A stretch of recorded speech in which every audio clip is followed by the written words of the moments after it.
There is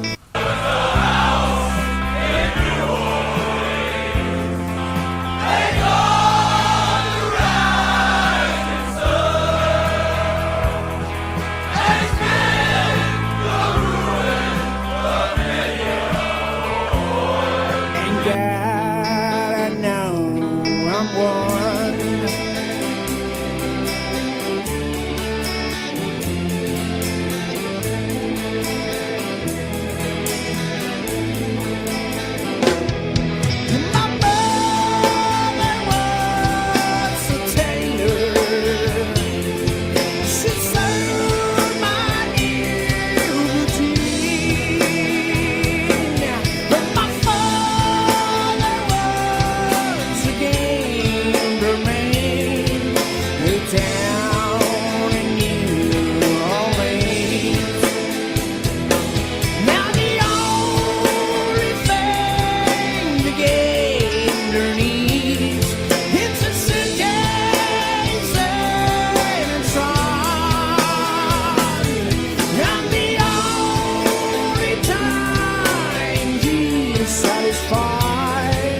It's when he's on, not drawn.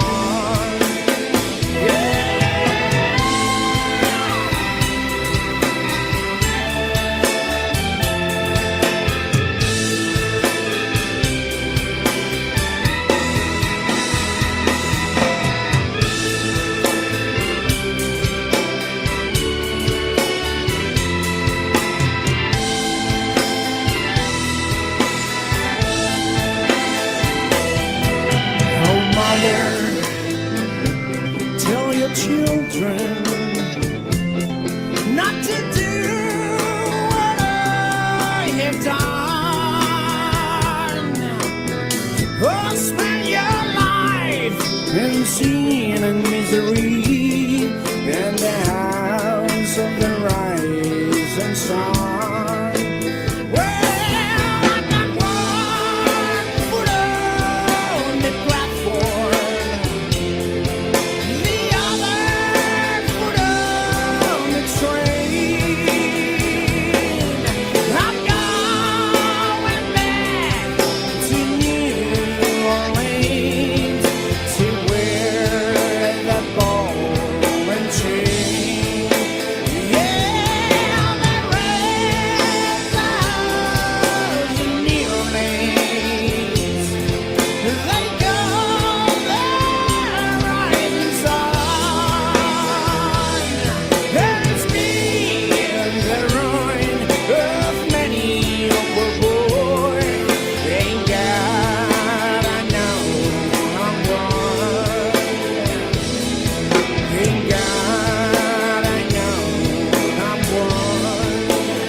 This is the dawning of the age of awareness.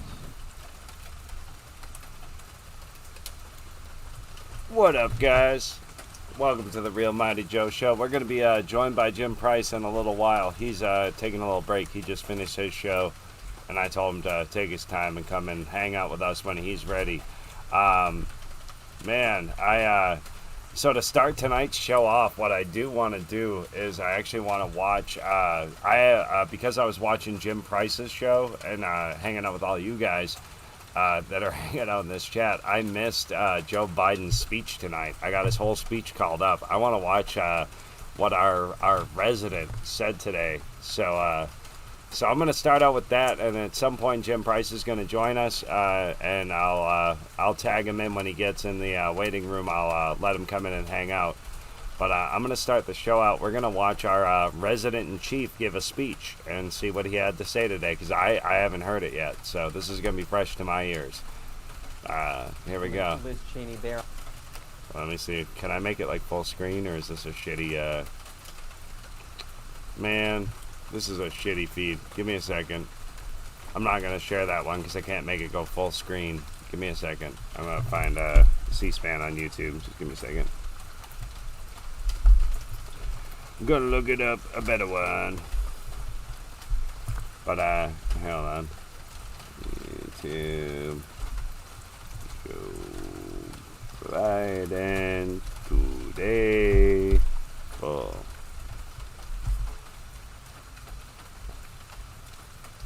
Let's see. I'll find this shit. Just give me a second. I'll find my search.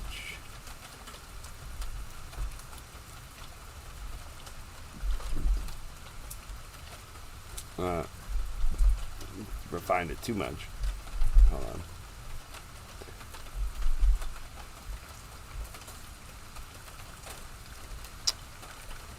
Man. Alright, well, screw that. I guess we're going to watch this one because I can't seem to find like a concise just that speech. So we're going to watch this one that has all these weird ads and crap in the background. Sorry guys, I apologize, but I'm not going to dig too hard. This is the full video. Oh, here we go, full screen. Talking a bit about there we the go. Trump administration. That's all I wanted. All right, we're happy now. Good afternoon. Here we go. Here's our I want resident. to speak today to the unfolding situation in Afghanistan, the developments that have taken place in the last week, and the steps we're taking to address the rapidly evolving events. My national security team and I have been closely monitoring the situation on the ground in Afghanistan. Oh, I'm sure you've been closely monitoring it, Joe. Execute the plans we had put in place to respond to every constituency, including and contingency, including the rapid collapse we're seeing now. I'll speak more in a moment about the specific steps we're taking, but I want to remind everyone how we got here and what America's interests are in Afghanistan. We went to Afghanistan almost 20 years ago with clear goals. Get those who attacked us on September 11, 2001, and make sure al-Qaeda could not use Afghanistan as a base from which to attack us again. We did that. We severely degraded al-Qaeda in Afghanistan. Did you, Joe? Did you? Did you really do that, though? Did you?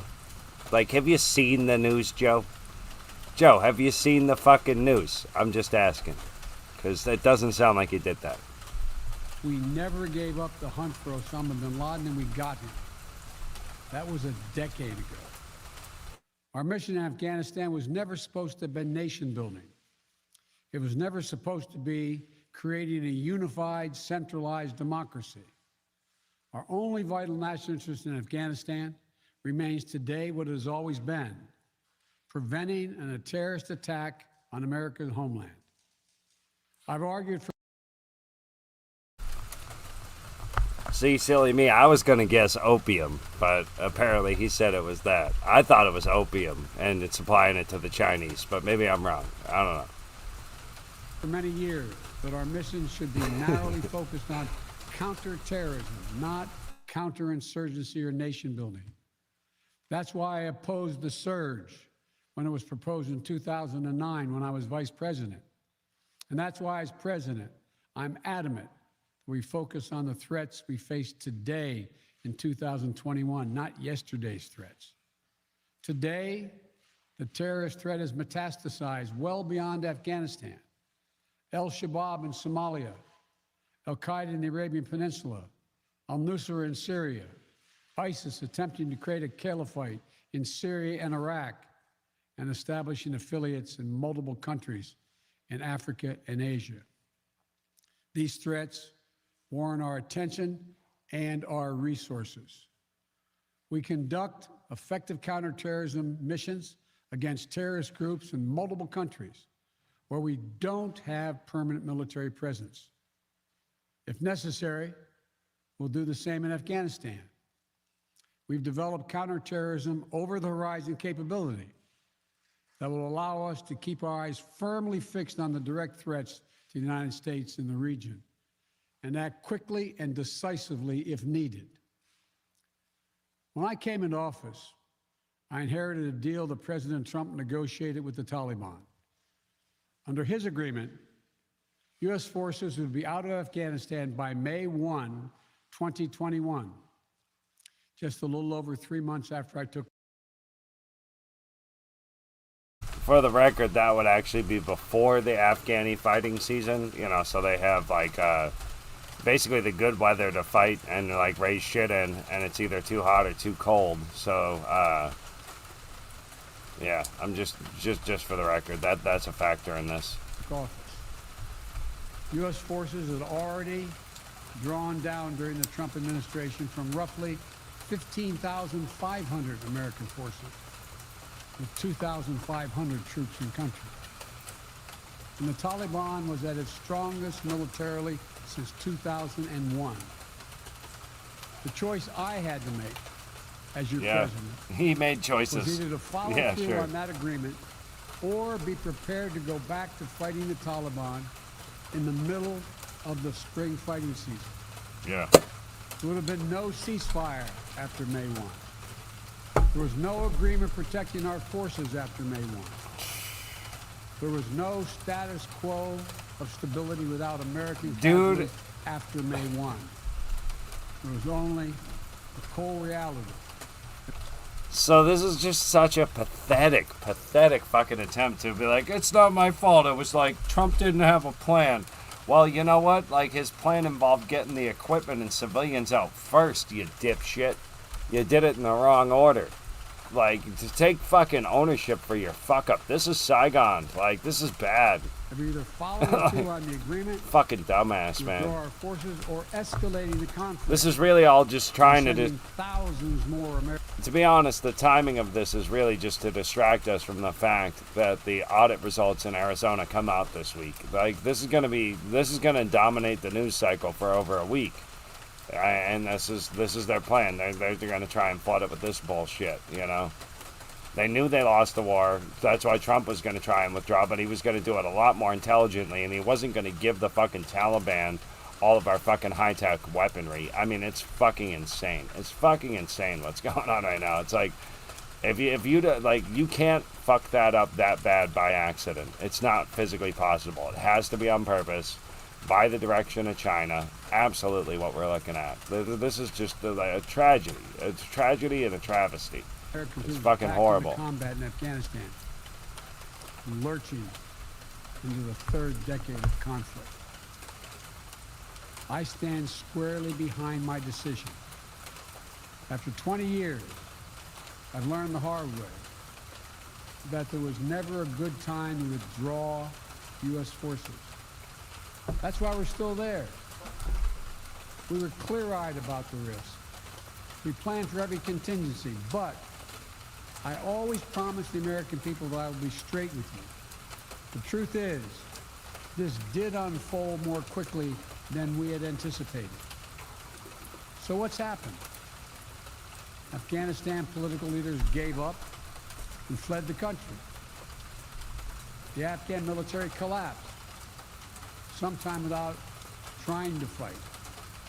If anything, the developments of the past week reinforced that ending U.S. military involvement in Afghanistan now was the right decision. American troops. How? Fucking how? How? Like, the fact that people are literally, like, clinging to planes and dropping off and dying? Yeah, today was the fucking day it was a good idea to do it? Like, who the fuck wrote this speech? Jesus Christ. It's like whoever wrote this speech is not paying attention to the actual shit that just went down today and yesterday. Like, this is so fucking blinded. Like, I can't even believe this. Like, his speechwriter made him get up and say this speech. I'm actually impressed also, for the record, that he's gone 5 minutes and 30 seconds without fucking up too bad. He must be on a lot of drugs. Cannot and should not be fighting in a war and dying in a war. Crazy. That Afghan forces are not willing to fight for themselves. We spent over $1 trillion.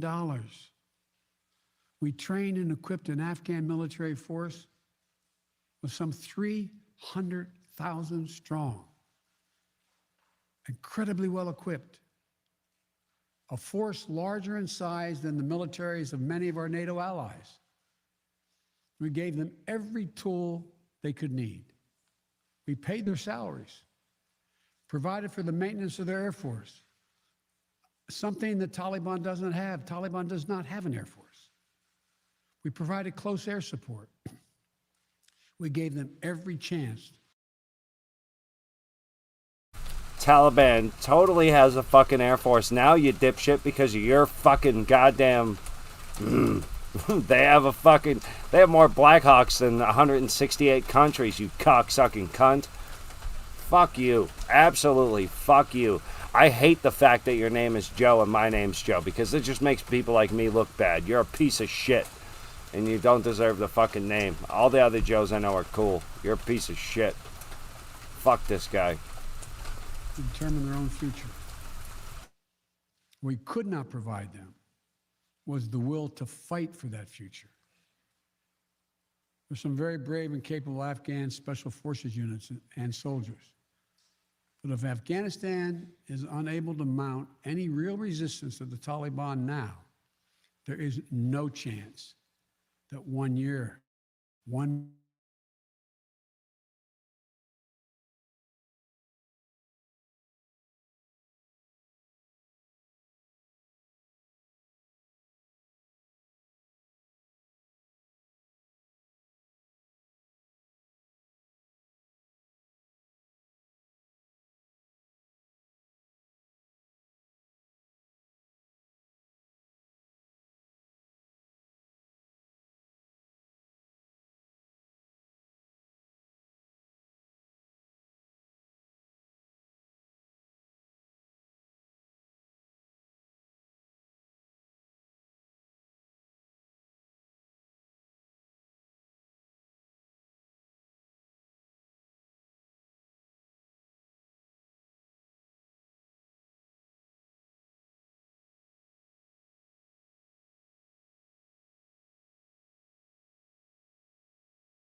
Hey, they fucked up my stream there real quick. I lost all my internet. I had to refresh my shit. I get in trouble all the time.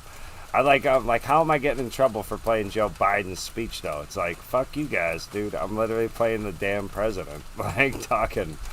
Like, aren't we supposed to do that? Fucking goddamn it. Here, I'll scroll back a second for you guys, because you might have missed some.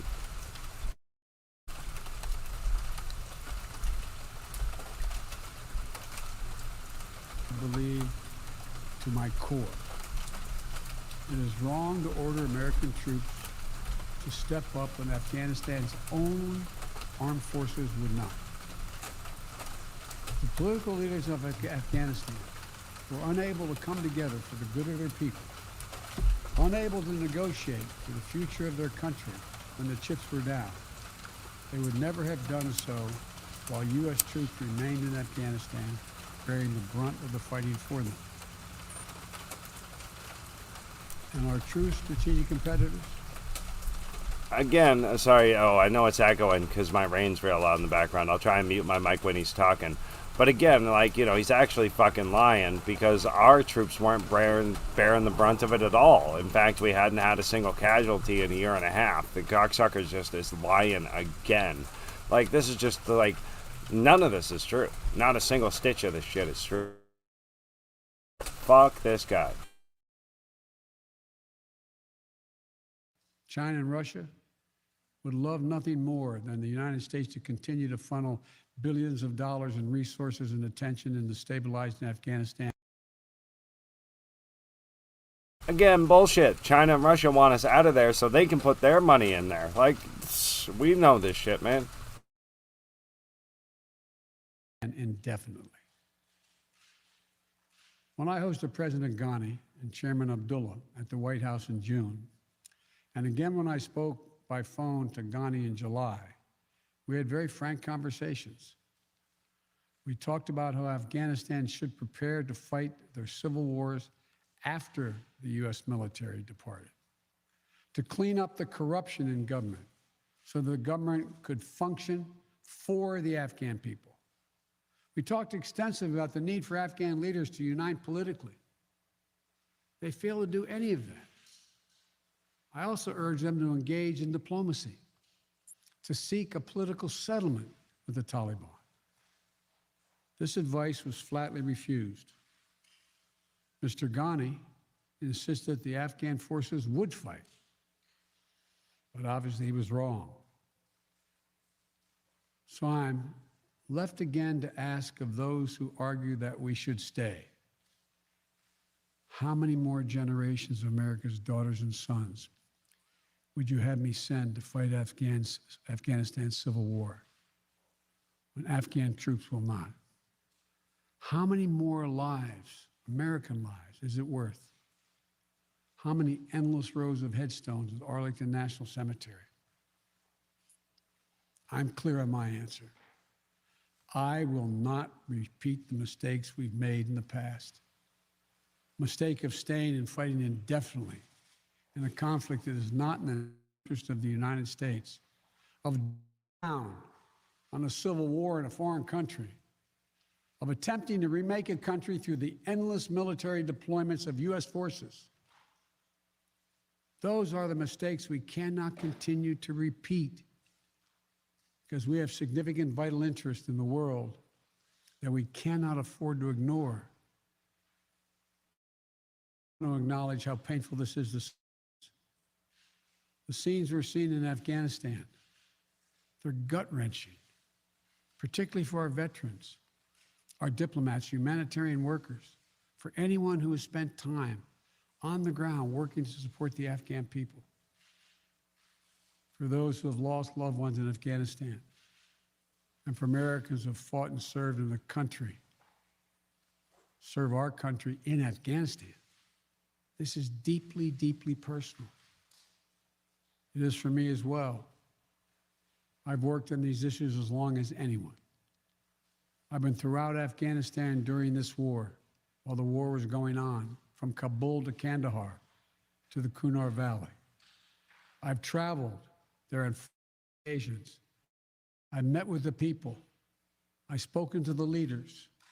I spent time with our troops. And I came to understand firsthand what was and was not possible in Afghanistan. So now we're focused on what is possible. We will continue to support the Afghan people. We will lead with our diplomacy, our international influence, and our humanitarian aid.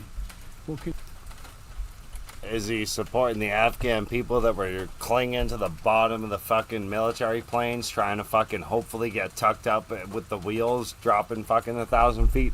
You mentioned any of that? Like, if you listen to this guy, it sounds like he actually did this shit right. It's like, it's fucking insane to me. It's insane to me. Like, holy shit. Like, if this is not the most tone-deaf shit you've ever heard, holy shit, man. Continue to push for regional diplomacy and engagement to prevent violence and instability. We'll continue to speak out for the basic rights of the Afghan people, of women and girls, just as we speak out all over the world. I've been clear, the human rights must be the center of our foreign policy, not the periphery. But the way to do it is not through endless military deployments. It's with our diplomacy. You know, if there's anything I do know about the Taliban, it's that they absolutely love human rights. Hey, I see this guy. He just jumped in. Welcome, my good friend Jim Price. What's up, buddy? Hey, man. How I'm you sorry. doing, For man? some reason, I could get in on my phone, but my computer just is giving me the finger.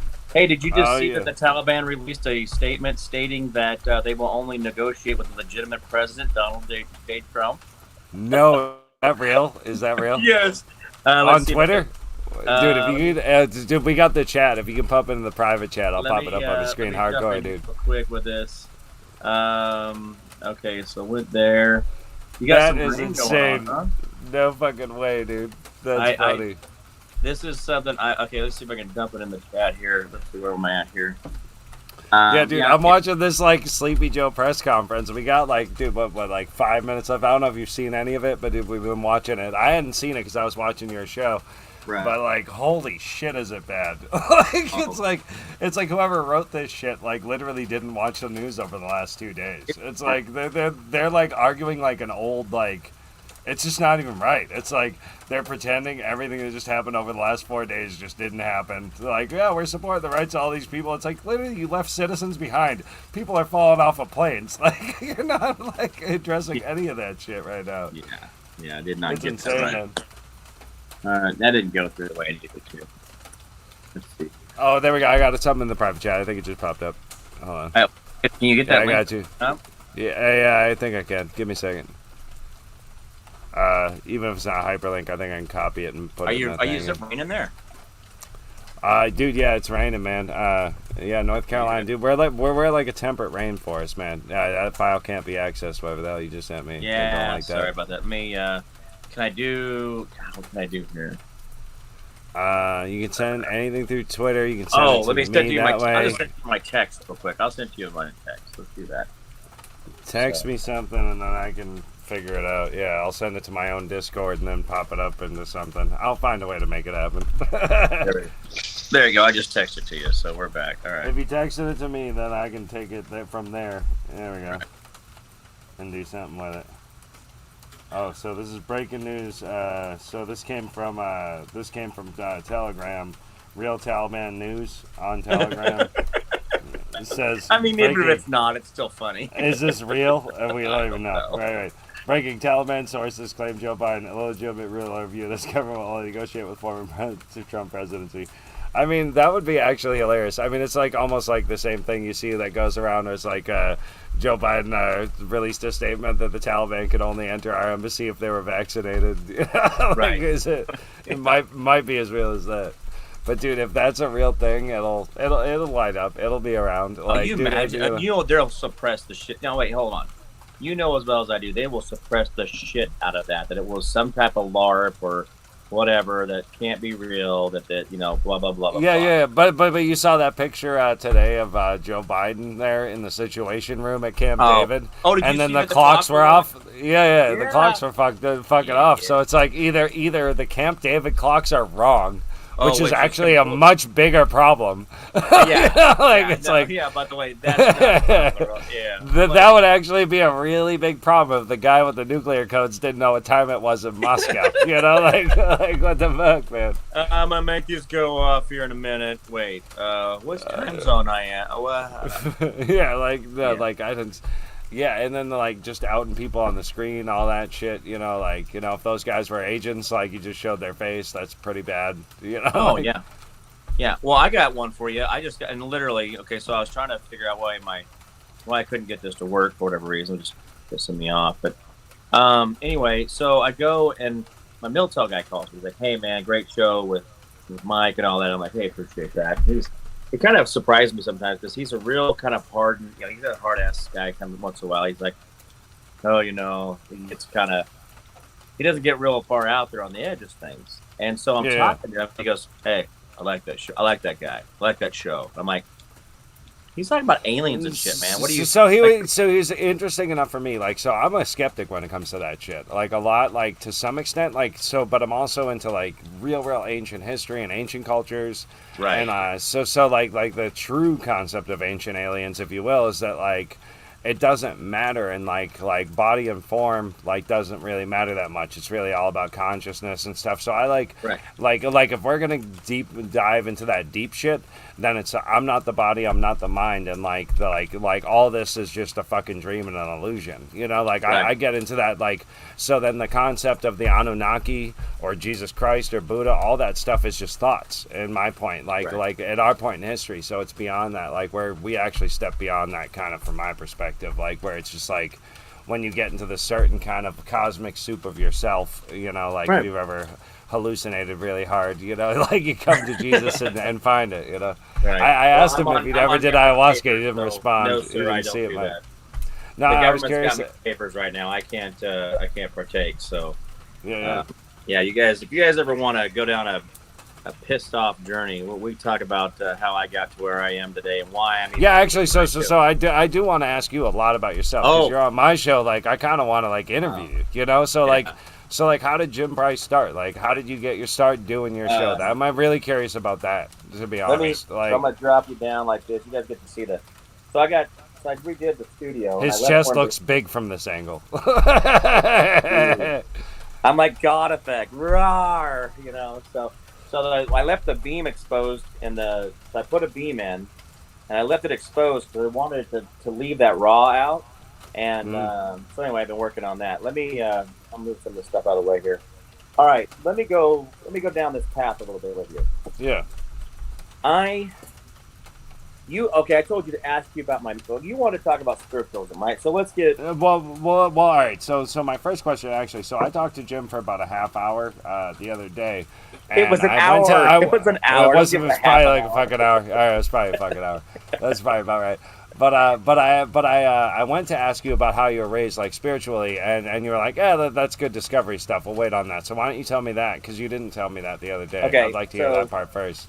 Real kind quick, of like how were you raised? What was your background? That kind of part. I'm trying to text my lady to get a beer here. I got into this only because I was torn apart by the establishment. So when you have nothing left to lose, you only have the truth. Yeah. So that's how I kind of got to today. And that's the Reader's Digest book version. All right. But let's go down a path, and I'll open this door for you. Yeah. I self-discovered through a few things in the last probably month and a half that I realized the stuff that my mother was talking about being a witch, about worshiping the devil, about Satan being her God, that she had sold me, or her agreement, she had sold me to Satan. That I was somehow in agreement that she was going to let me go ahead and move into that realm. I'm going to put myself over here real quick. I'm going to do this. Oh man, it might be better. So this is your birth mother. Did she have a specific religion that she like subscribed to, or like subscribed to? Like did she have specific rituals she did that like were related to a specific religion or anything like that? It was more of I know she had a witch's Bible. I know she talked about witches and wicked and stuff, something like that. But I remember that she talked when about... you say a witch's Bible, like what is that? Like what do you mean by that? I think I only saw it once. And but I think she my wife is the best lady ever, because I was like texting her. I was like, "Can I get a beer?" And she literally just brought me a beer that quick. Look at that. I got a coffee, so. Yeah, it's you like how you know I like my water fermented, you know. Yeah. It's purified, right? She's flipping me off like a little angry monkey in the distance right now. Yeah, she has tiny, cute little middle fingers. Oh, well, there you go. But I don't remember. Okay, so here's the thing, and I'll give you this. There's a lot of things I think people are absolutely full of shit on. The reason they have bad behaviors, bad this and that, and I'm not trying to I'm not discounting trauma. I'm not trying to do that, but I think some people, they like to saddle onto or cling on to things that weren't real drama or real things in their life, so they try to make them things, right? They make them their reality or whatever. They try to. There's a culture around that right now for sure. Yeah. Like the Me Too movement kind of accelerated it, you know. Yeah. But everybody kind of finds a way. Yeah. But with me, I suppressed a lot of things that were real. And when I say real, I'm talking about human trafficking. I'm talking about Satan worship. I'm talking about things that are real demonic, things I believe, and I've actually kind of, the things I pushed back or repressed. I got to keep saying that. I repressed these memories for real because to me, I had moved on. So I didn't need to deal with, I don't need to deal with the BS. And so for me to talk about this is really a big stretch for me because I think I'm better than all that. I moved on. I've created a life of my own, and Right. But those things are real, right? So her deal with the devil, her deal with whoever, whatever she sold herself off to, that she was going to bring me along. When I broke away from that, it destroyed her deal and the things in her life. Was there a father figure, or was it just your mother you were raised by? It was just my mom. Okay, so it was just you and her, and like you were basically like susceptible to just that. Oh yeah. Oh, she was such a, and here's the thing, when I look at the abuse, the physical abuse and the mental abuse that she just beat the brakes off of me all the time, it wasn't because I was wrong. It was because I broke her deal. I screwed things up for her. Would you say she was like more new agey or like that kind of thing? No, I think she's full on devil worshiping. She's a bad human being. Is she still with us, or she passed on? Or? No, she's, as far as I know, she's alive. I haven't talked to her in 12 years, so okay. I think my aunt or one of my cousins might have told me. I don't have any family to speak of. I have three cousins, an aunt, and an uncle and a mom. That's it. So that's all I have for extended family. Right. And so she was kind of like your universe growing up. Did you have like a lot of friends or like? Yeah. We moved so much. We were constantly moving. We were constantly just on the go. I knew how to enroll myself and unenroll myself out of school better than the secretaries did. I knew what paperwork I needed to get out of school, and knew what paperwork I needed to give them to get into school. So I did. Just random question, like what kind of work was she doing that she was moving around like that? Like, oh, she just pick up and leave for no good reason. It didn't matter. So it wasn't that she was out of work. She just left. Like, so between Phoenix and Wichita, I remember I was 8 riding a Trailways bus by myself, back and forth between what I call my folks. There were some people that did step up for me, and so she'd ship me off to them when she got tired of being mom. Oh yeah, everybody's happy you're sharing your story. Yeah, see, they're excited to hear from you. Your mic's growing up a little bit, but yeah. Oh no, I had a phone call coming in. Sorry about that. I had some folks that stepped in, but they were very Christian people. But the problem was I didn't answer all the questions. Right, they didn't answer all the problems I had with my mother. So they would ship me back to my mom on a Trailways bus. That was a 3-day bus ride to Phoenix when I was 8. So, was there like rituals involved in your mom's like raising you or anything like that? Like, did she have you like involved in any of her stuff, or was when it I was younger? Like... I think she was. She was, but I don't remember because I think I really pushed all that out. Okay. Really but, did. Like, you got to a certain age and you're like not part of it. I think what I started realizing, or was able to quantify, or start to verbalize, or push back, I think she pulled me out of it. Because I think when I started basically snitching her out. But if I said anything to anybody, that's when she'd beat me worse. So I think the problem is that there was things that were happening that I probably still haven't dealt with, that are still back there somewhere. So the idea that I was able to get out of that, still have a bounce to a positive.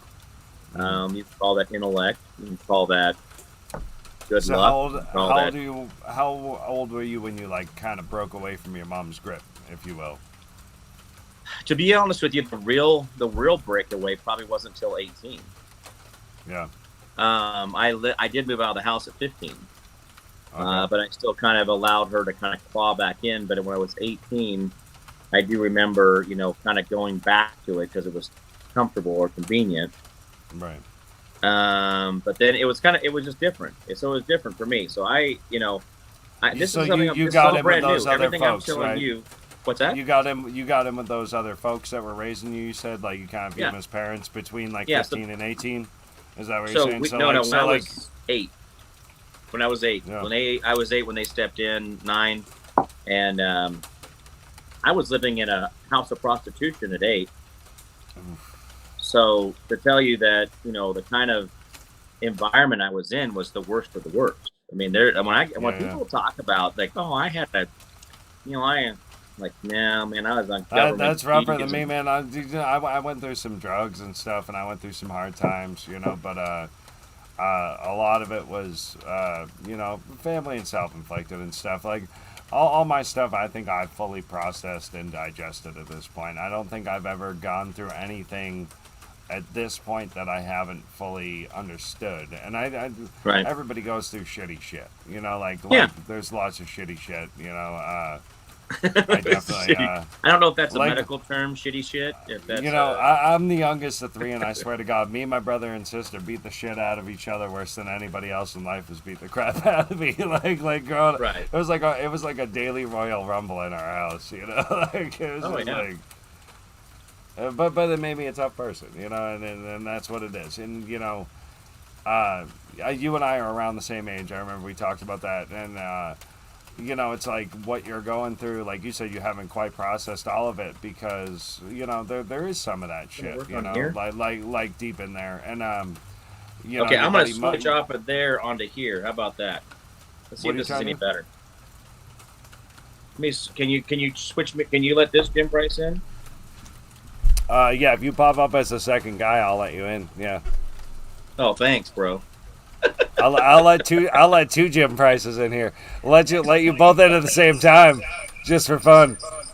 All right. They like it when you roar like a lion and use your hands. That's great. I'm echoing. I'm out of there. All right. That was fun. So I just figured out that on my tablet I can do what I was doing on my phone, but I don't have to hold my phone. So. Nice, hell yeah! We got 2 Jim Prices on this show, the Real Mighty Joe Show, where we got 2 Jim Prices. How do I know this ain't a body double? You got to give me some kind of sign. Okay, there we go. All right, trying to hear you. There we go. All right, try again. I'm saying, how do I know this ain't a body double, man? Like, Oh, it is absolutely. I got money for body doubles, I bet you do. If you can afford a vest like that, you got money for body doubles all day. Yeah, these are the fancy guys. Yeah. Yeah, that Walmart or not Walmart. That's probably you probably bought that shit at Kohl's, man. That's expensive.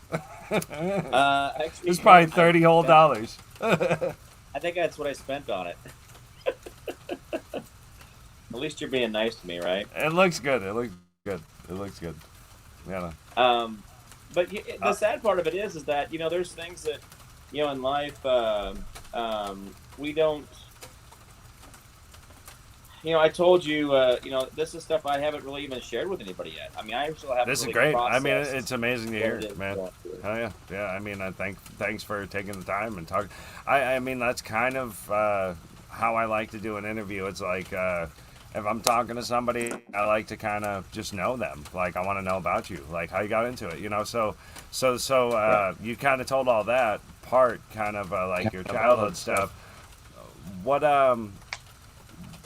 when did you start doing shows, and like when did how did the Jim Price show start? Like, what's the start of that? How'd that start? What made you decide to make a show and do that? I don't know. It was okay. So about. Let's say 4 or 5 years ago, I mentioned to somebody that I wanted to do it's like, well, hey, let's get on the radio and let's talk about politics in the real way. Let's not do this fluff crap, where people are always saying the same crap over and over again. Let's do something for real. Let's talk about things that really matter to people. Let's talk about things that we can make a difference on. Let's call behaviors what they are. Right. The guy's like, oh man, it just takes too much. You can't do this. You can't do that. Well, then about 3 years ago, I just said, I'm going to do a podcast. Just put it out on my page. I had a page. Well, I ran for politics, and I said, hey, I'm going to do a podcast. And a friend of mine goes, hey, why don't you just do a radio show? I'm like, getting a little bit of feedback from your end here. You can? Can you hear it? Yeah, I can hear you clean, but it's like doing this little like bip bip bip bip bip bip bip bip, and I don't know if it's doing it to anybody else's ears. I can hear it.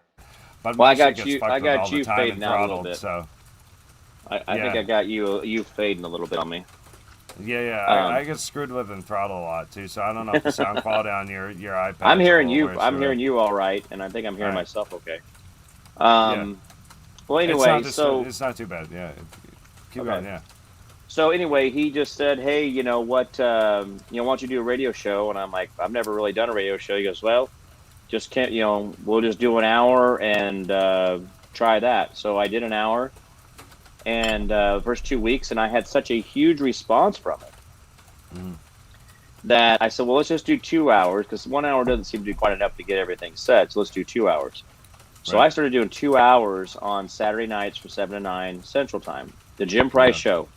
That's all it was. Nothing, didn't make it fancy or call it anything, whatever. Well, it took off.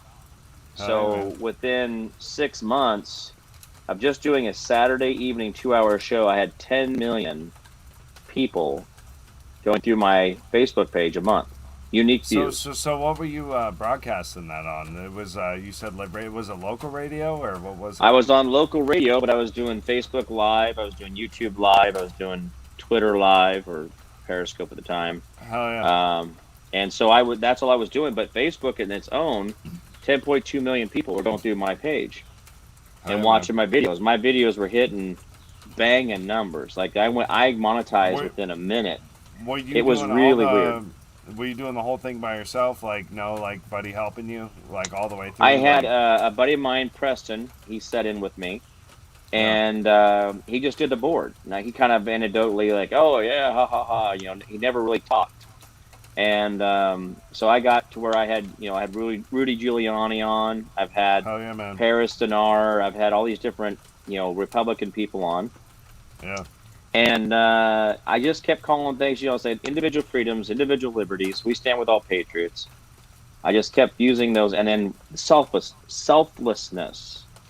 Being selfless, not being selfish. Right. That defined what different politicians were. That allowed me to push back on these people and say, okay, are you doing this for selfless reason or selfish reason? What is driving this person? And so by me being able to define those people for those things, it really accelerated my discernment. I was able to get through stuff quicker. And I could say, well, they're full of shit. Look at them. This is for their glory. This is for them to make themselves feel good. This is not about freedoms. It's not about liberty. So I would constantly push back on when I had anybody on the show. I was like, okay, listen, individual liberties, individual freedoms. Are you willing to live by the Constitution and set us free? Right. That's what I would call them out on. So I had people that running for governor. Basically, like First Amendment, Second Amendment, man, it's real easy, right? Yeah. It's real easy. Do you care about freedom of speech? Do you care about your right to that? Oh, shit. Those are the two things. Yeah. Well, come on back. There we go. And so it was just the basics. We're getting too real already. Jim's getting. Well, I hit some. I touched something. It was me. He did it. He did it. Oh, it wasn't the FBI. It was him that time. No, I have to have the marshals, U.S. Marshals, watch my house. So don't think that they're not out to get you, buddy. The deep state, the establishment will destroy your life in a minute, and they don't care. They don't care that you know. They don't care who you tell. Yeah, but see, I'm one of those motherfuckers, like, where I don't care either.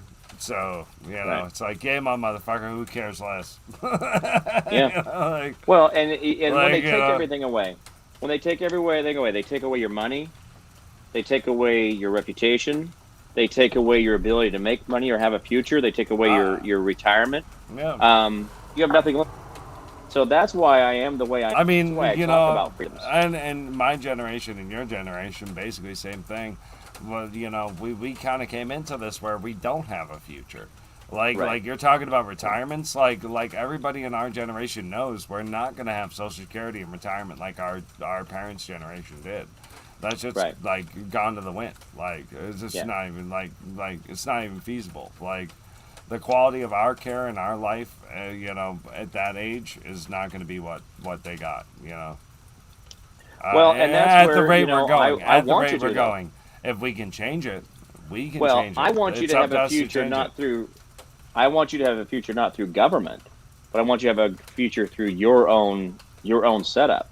So if you don't have to think about you have fiat to currency, if we want to change everything around, we still have to look at what everybody paid into Social Security, and we need to like pay them dividends back, right? And you have to That money's realize, gone. you know, like That you have to realize money's gone. it is and it isn't, because like basically we can tell all these countries that we quote unquote owe money to, like, go fuck yourself. We're gonna like literally provide only for ourselves as a country materially, and you can all go suck a dick. And like, you know, that's the thing. Donald Trump had the balls to do that. Donald Right. Trump had the balls to be like, fuck you, we'll make our own shit. You know, whereas no other president in my lifetime ever had the balls to like stand up to all these other countries and be like, no, we got all the resources, all the fucking land, all the bullshit, like, fuck you, we're gonna make our own shit. You know, and you know, when we looked at like just how this country was constructed and like what we are and like how it is over time, you know, we've literally got everything we need to be a self-sustaining, 100% self-sustaining world power. Right. And there's two other countries on Earth that can do it and pull it off. And it's Right. Russia and China. Yeah. That's it. Those are the only other two countries on Earth where you have enough natural resource and enough land and enough shit to actually pull it off. Enough people Right. to actually pull it off. Well, you know? Well, see, that's the other thing. is that we've India forgotten too. how India great we as are. well. Right. Well, and India is going to be a great asset going forward. India is Russia, the motherland India- of the earth. I believe that India, as long as you can keep the Illuminati from grabbing a hold of India, the Illuminati will never be able to grab a hold of India. India has the oldest book known to mankind that's still intact.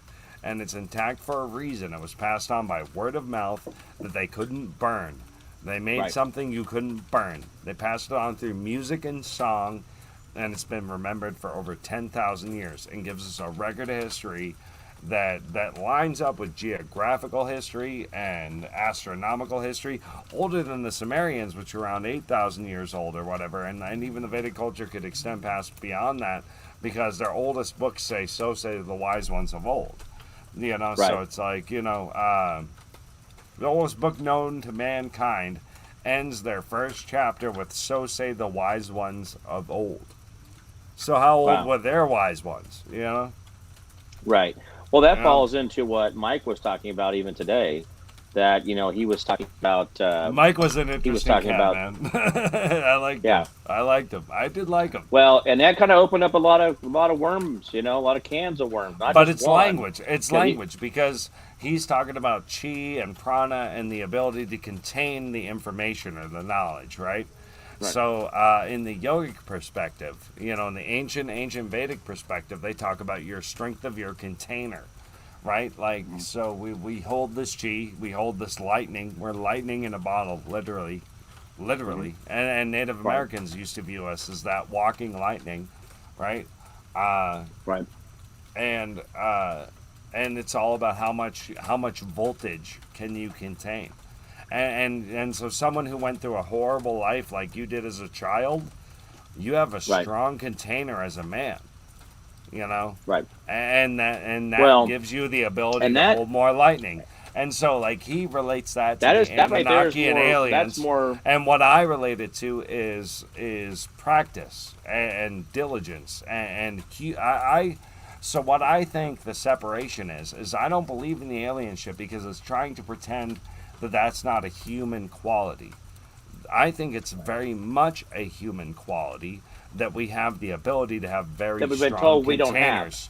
We can We have don't have these it. very strong containers that can contain cosmic knowledge and Right. can contain godlike levels of electricity, if you will, because we're electromagnetic beings, and that much is very, very much so true. It's an Oh, yeah. electromagnetic universe, you know. When you think And about that's like the Tesla when you stuff. said You were talking about Tesla yourself, you know. Yeah, right, you talked about the vessel part. yeah, And this is the part that I've always, because I'm grinding against what nature's told me, right? Not nature, but like the laws of nature, the world around me, the teachers, the administrators, the bosses, the banks, the whatever. And what's weird is when I come up against certain people, what's so stupid is those that seem to be the ones that are in charge are the dumbest people on earth. And I'm not trying to say that everybody's in charge is Well, dumb, think but about at the same time, think about the people that were popular in high school. They weren't the sharpest rocks.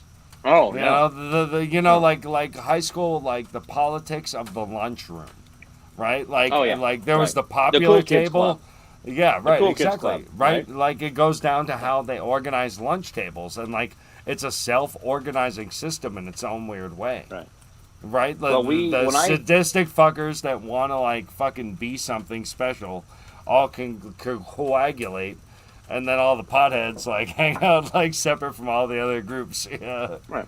I was always at the Well, pothead table in high school. Yeah. That was a good I table was to be at. I was the guy that talked to everybody. I never, you know, I was guess, friends with everybody. As the pothead table, we were like the misfits that were cooler than the misfits because we hung with the jocks, because we Right. sold them weed. You know? Right. Yeah. Well, there's so when you talk about like the vessel thing, I was going back to that. So when I talk to certain people, I have found that I easily offend without saying Right. anything. Right. And I'm not offensive. What I do is I show their weakness because I'm different.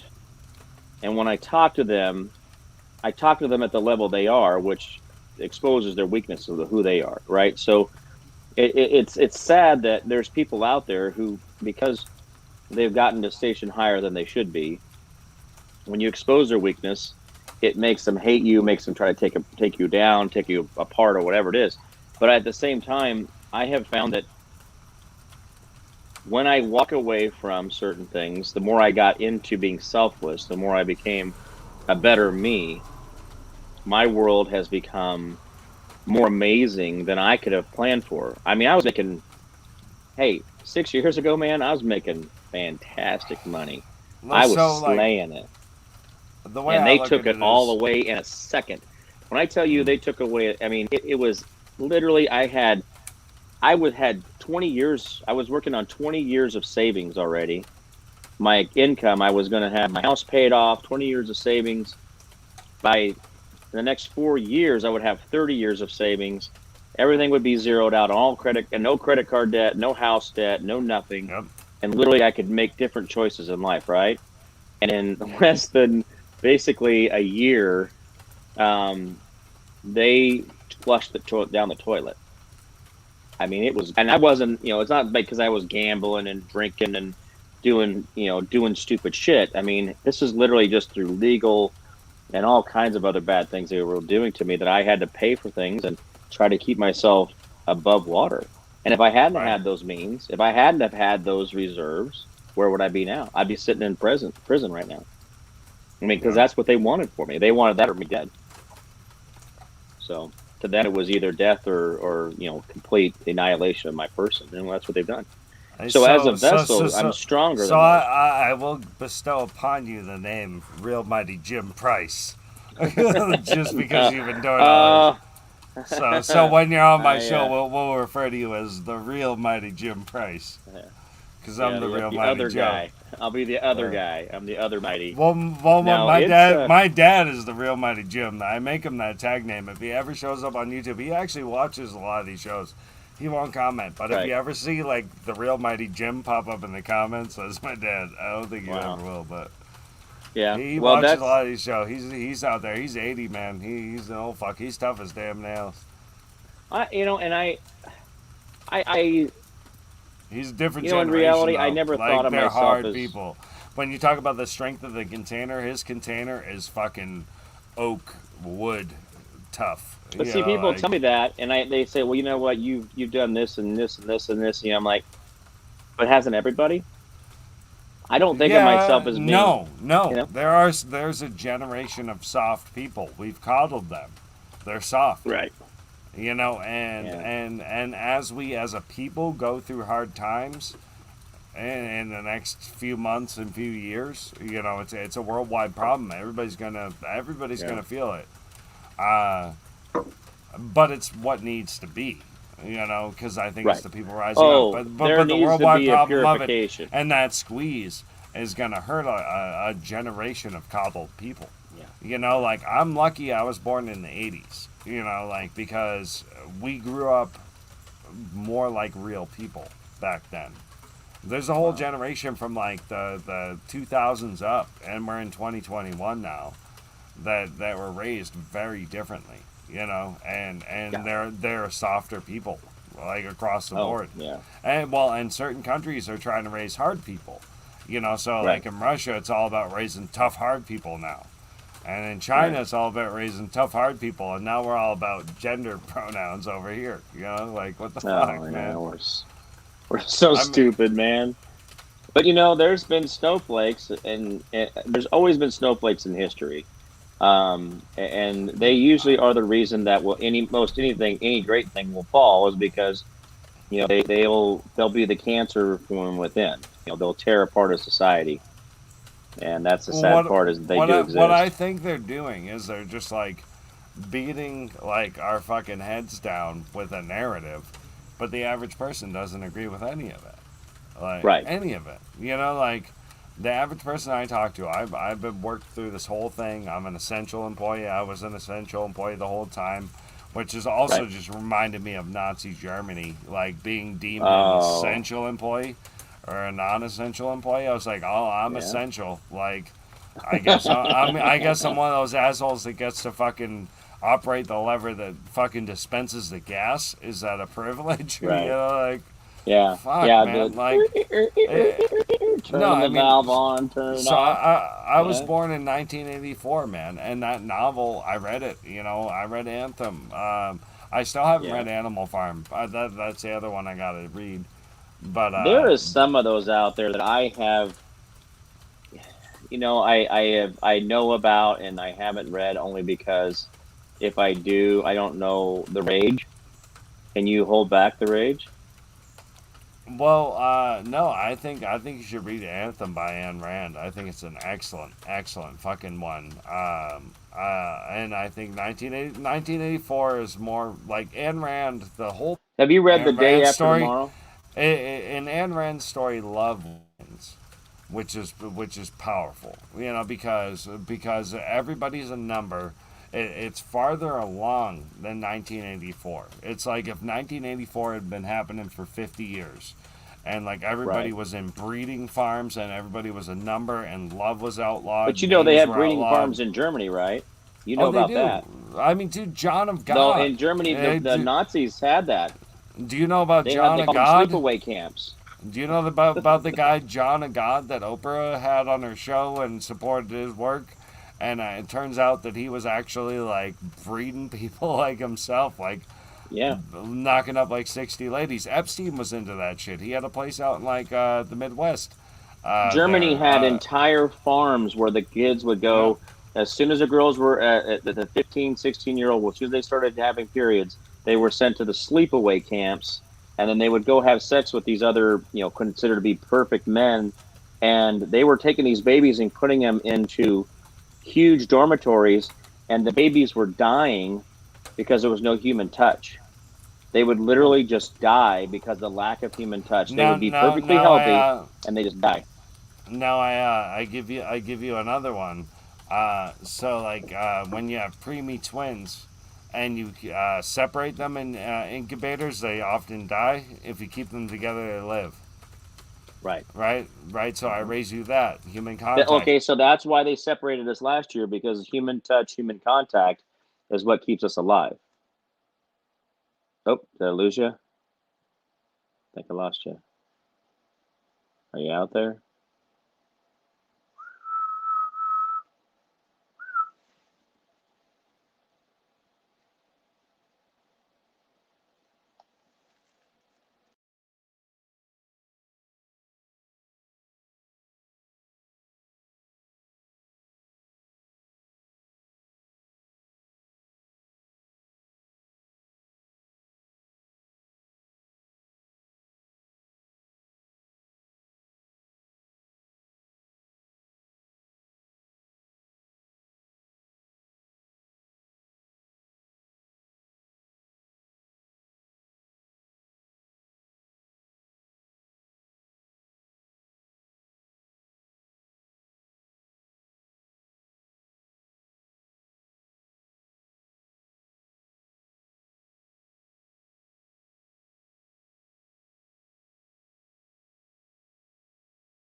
We still got Jim Price. We're back on the show.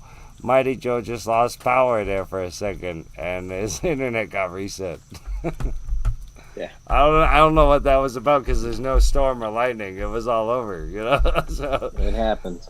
I get for some reason my power just glitched out. So what Don't were we talking worry, about? that stuff's reliable. Don't worry about it. It's all kosher. Yeah. Dude, we didn't lose shit almost anybody. They're all damn FBI. No, it wasn't the FBI. That was just my power.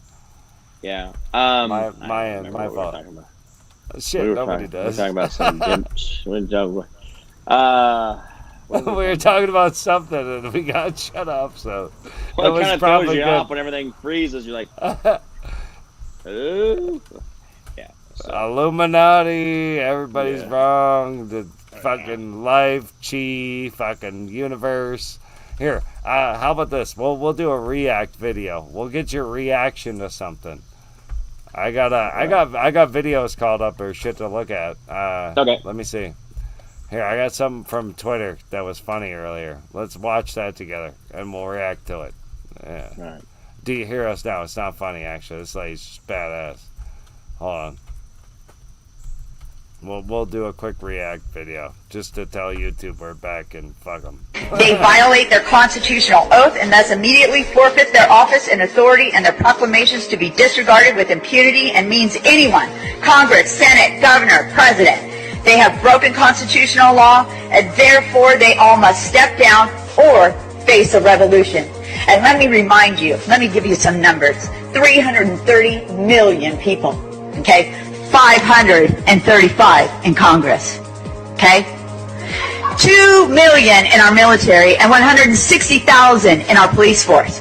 And many of them are for us. So let me remind you, you are just a small thing compared to us. And we're warning you right now, we're not taking this anymore. The Nuremberg Code says you don't get to violate our bodies, okay? All 10 of them you are violating right now. All 10 of them. Yeah. What do you think of that? Yeah. No, that's, and see, the thing is though, is okay, now I know why people don't feel like they can follow through with what the language in that lady's speech said. They can't Right. follow through with that language because they fear the what? Law enforcement. Yeah, They fear the and the sheriff, and, they fear the and the police bar department. association. You know, Well, yeah. So here's the thing. Can I represent myself? Right. I got 3 sheriffs that are showing up on Thursday. I got 3 sheriffs that are going to go and they're going to sign the affidavit for the forensic audit in Kansas. And when you have the sheriffs on your side, that's where everything comes together. That's where the win comes from. Yeah, and you can run for. So what's the requirement to run for sheriff? Do you actually have Nothing. to have any law enforcement background at all? Nope. And they're the only constitutional officer that you honestly have besides a state trooper or a U.S. Marshal. There's only 3. Well, and we can become notaries and constables, right? Those are significant within that spectrum. And system, no, right? the sheriff has this But if godlike I was effect. but if I was a constable, I could. That's the do state some trooper work. effect. That's the state trooper Yeah. effect. Yeah. Okay. Yeah. Those are different. Those are so different, and people don't realize when you get the sheriff on your side, the police department don't mean shit. And I'm serious. No, you're right. No, I know you're right. I That's know you're right. good. I know that's true. So you're saying there's no, you don't actually have to have any law enforcement background to run for sheriff whatsoever. Not a thing. Now, the only thing that they say that you should have to be attorney general is a law license. but the They problem want is- you a law license to be attorney general. I did look that up because I was like, Yeah. what do I have to do to be attorney general? I was like, But what's it's the an stipulation? extension of the British authority in our country. So by all constitutional legality, the court of record, that's not true. But by the law, they Well, make if us I similar. was, let's say I was sheriff for 2 years, that would be a pretty good law background, right? It shouldn't matter though. If you want to That be should attorney be general, enough. it should not. It should be. Well, if you I'm want to be saying- attorney general and they elect you as attorney general, that should be enough. It's the people's will, but how not your about this? qualifications. So how about this? Why don't we start springboarding really good sheriffs to attorney general positions? We should. Because that's a lot of should. background right there. Even if, like, and again, regular citizens run for sheriff. But the sheriff should set the tone for their county, and the sheriff is the only one that can arrest the governor. I promise to abide by the Constitution, uphold That's it, it. and And protect that's the it. only thing you. That's the only thing you're swearing to, not the law, not laws, not legislation, but to the Constitution only. No mandates, none of that shit. Yeah, Yeah. no, just the Only to Constitution. the Constitution. State Yeah. See, there's Constitution and federal words. Constitution. Words have meanings, right? Words have meaning. Right. Well, that's where magic comes in and spells come in, right? So, Right. yeah, homeboy, he attributes stuff to aliens. I attribute stuff to human capability and the power of words and the power of magic and the fact that, yes, maybe aliens do have those powers to build those pyramids, but so do we. Right. You know, and we just forgot it. You know.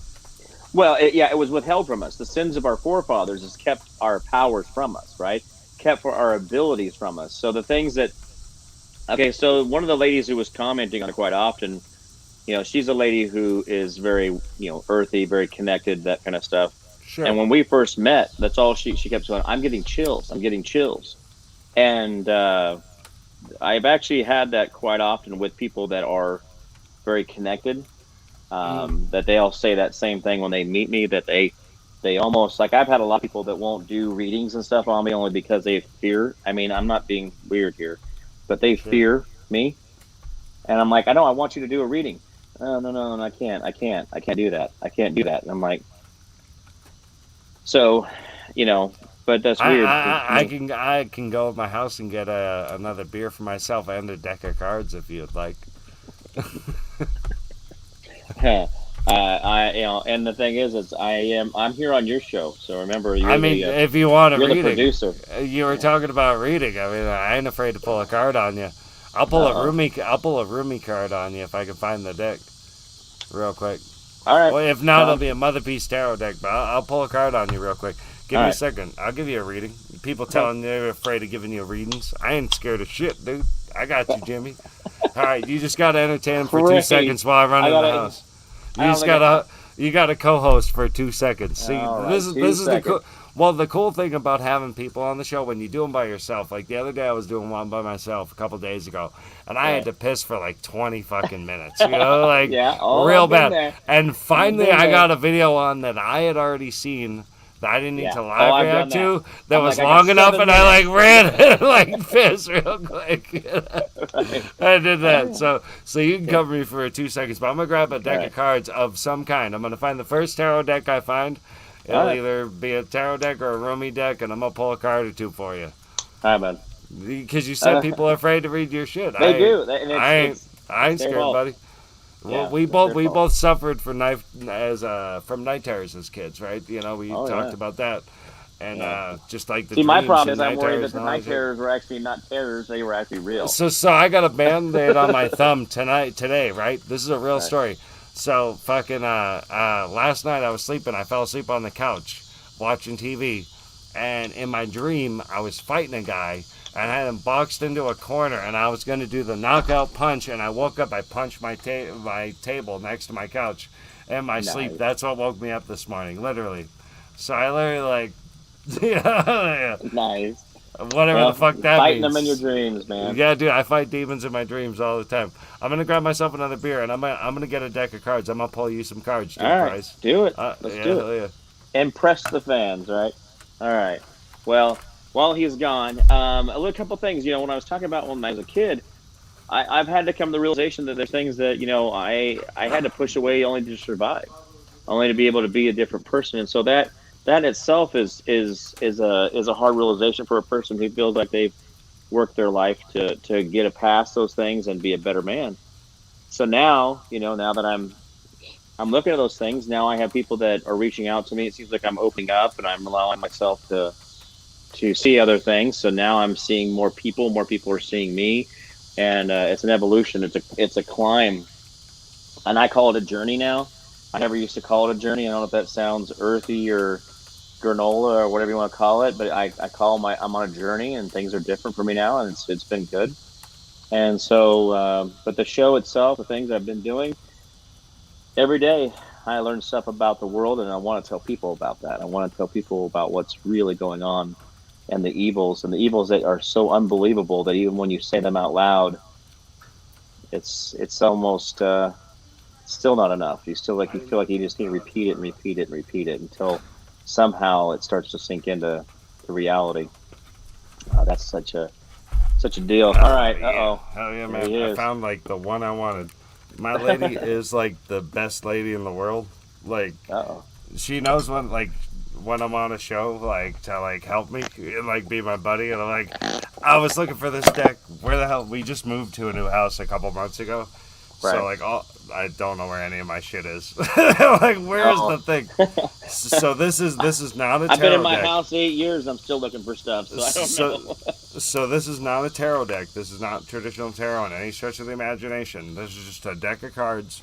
It was made by a lady, Alana Fairchild, I think, did the deck originally. It's based off of poet Rumi. Are you familiar with Rumi, the poet? No. So he's a Sufi poet, originally from like, I guess where Iran is now, potentially, or around that area. Hey, you somewhere know in why that the Middle East is That's such a up. piece of crap is because we went in there during World War One and chopped it all up and screwed everything up, right? You know I that, mean, right? we blew up We- ancient we did Buddhas. We blew up ancient Buddhas in the desert. I No, mean, we there's- separated tribes, we separated religions, we separated countries. We went in there and started squiggling lines like we were a drunk person trying to, draw with crayons. It was so dumb. It was just like, why did we get in there and get involved in things that we know business? Eisenhower and Truman and who else was it?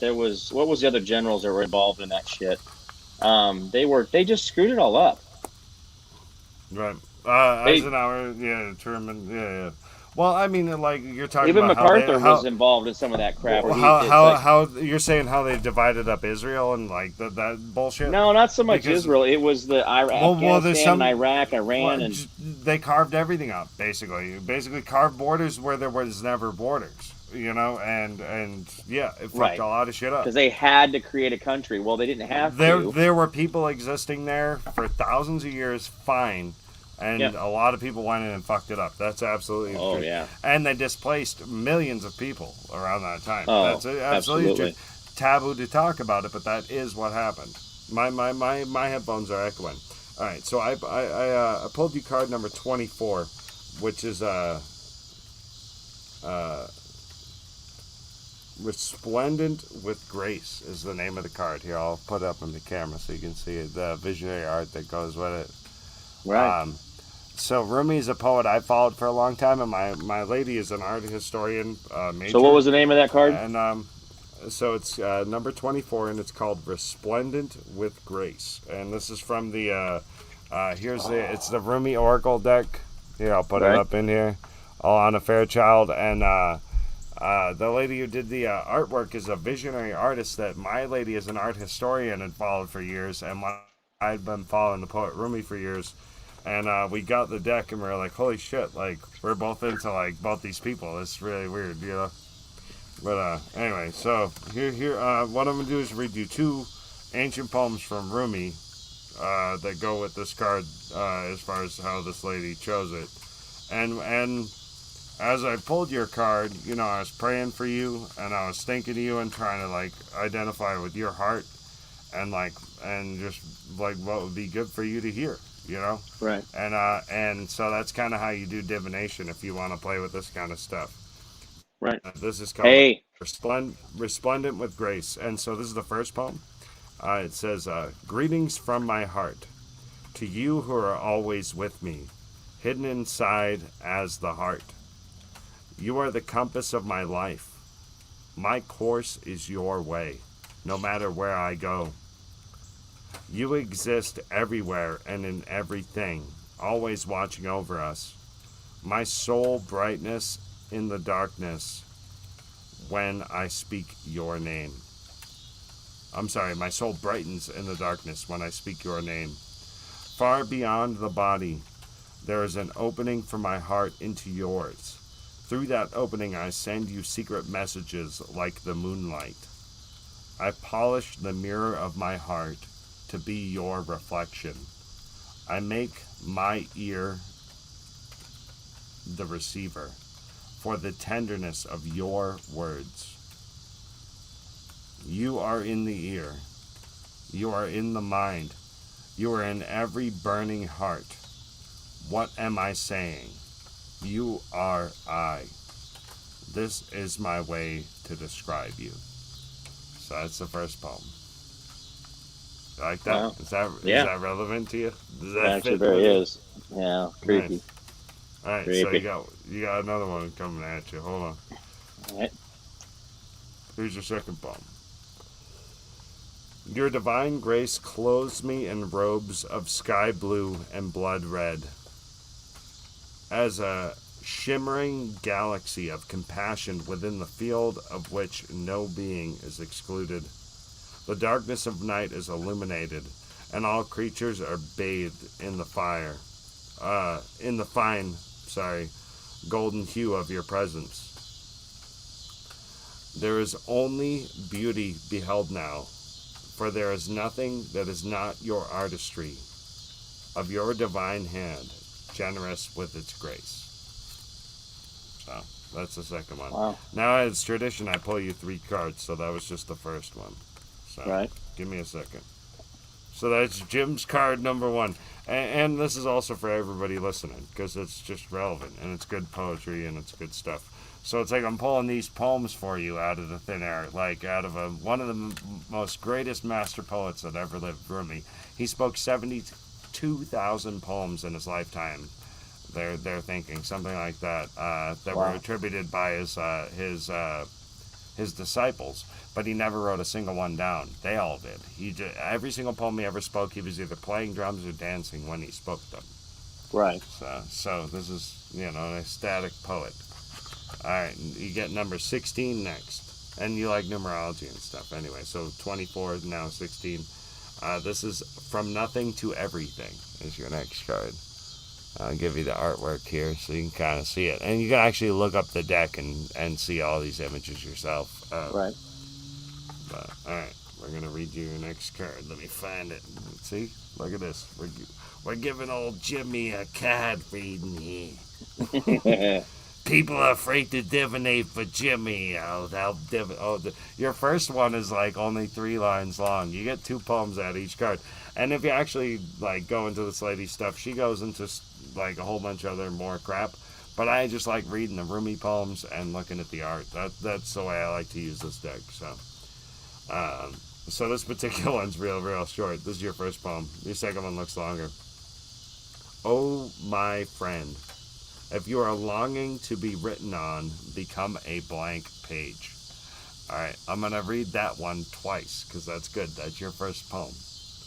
Oh, my friend, if you are longing to be written on, become a blank page. Rumi. All right, I got you another one here.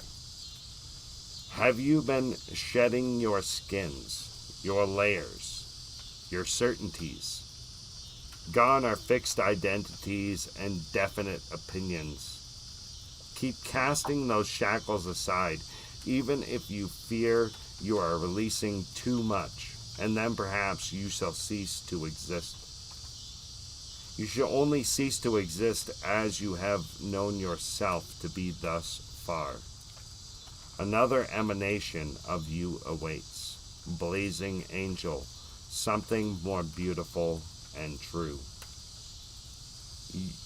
Yet, here you are at the pruning stage, like a gardener for the soul.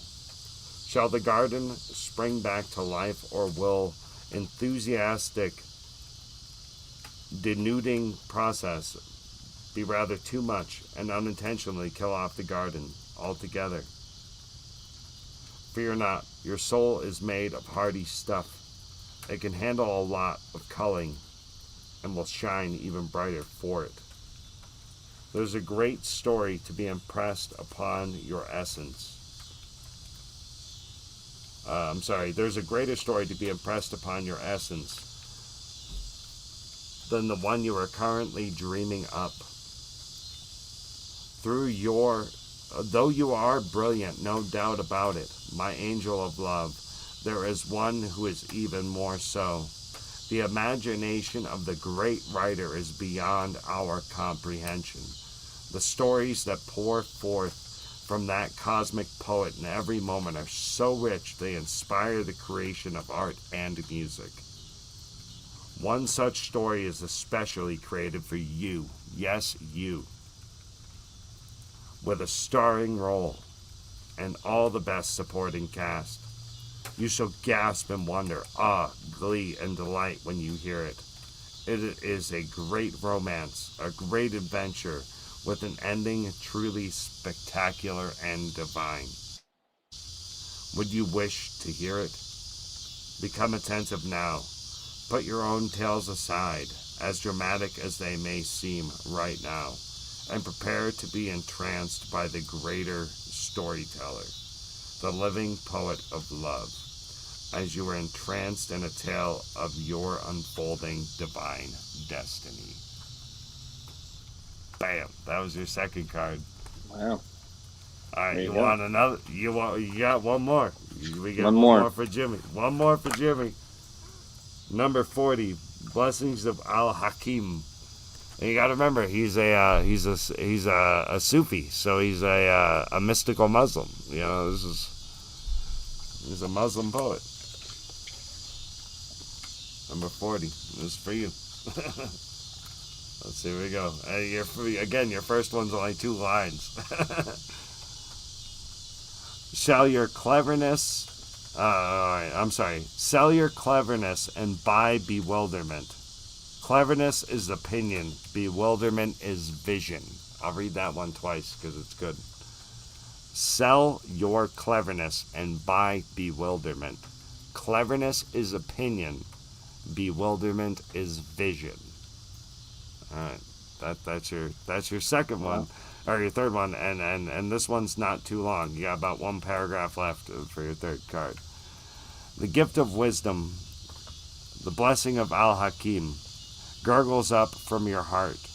Her blessing is invoked by life, like the laughter of a babe, joyfully responding to the playful tickle of a mother's hand.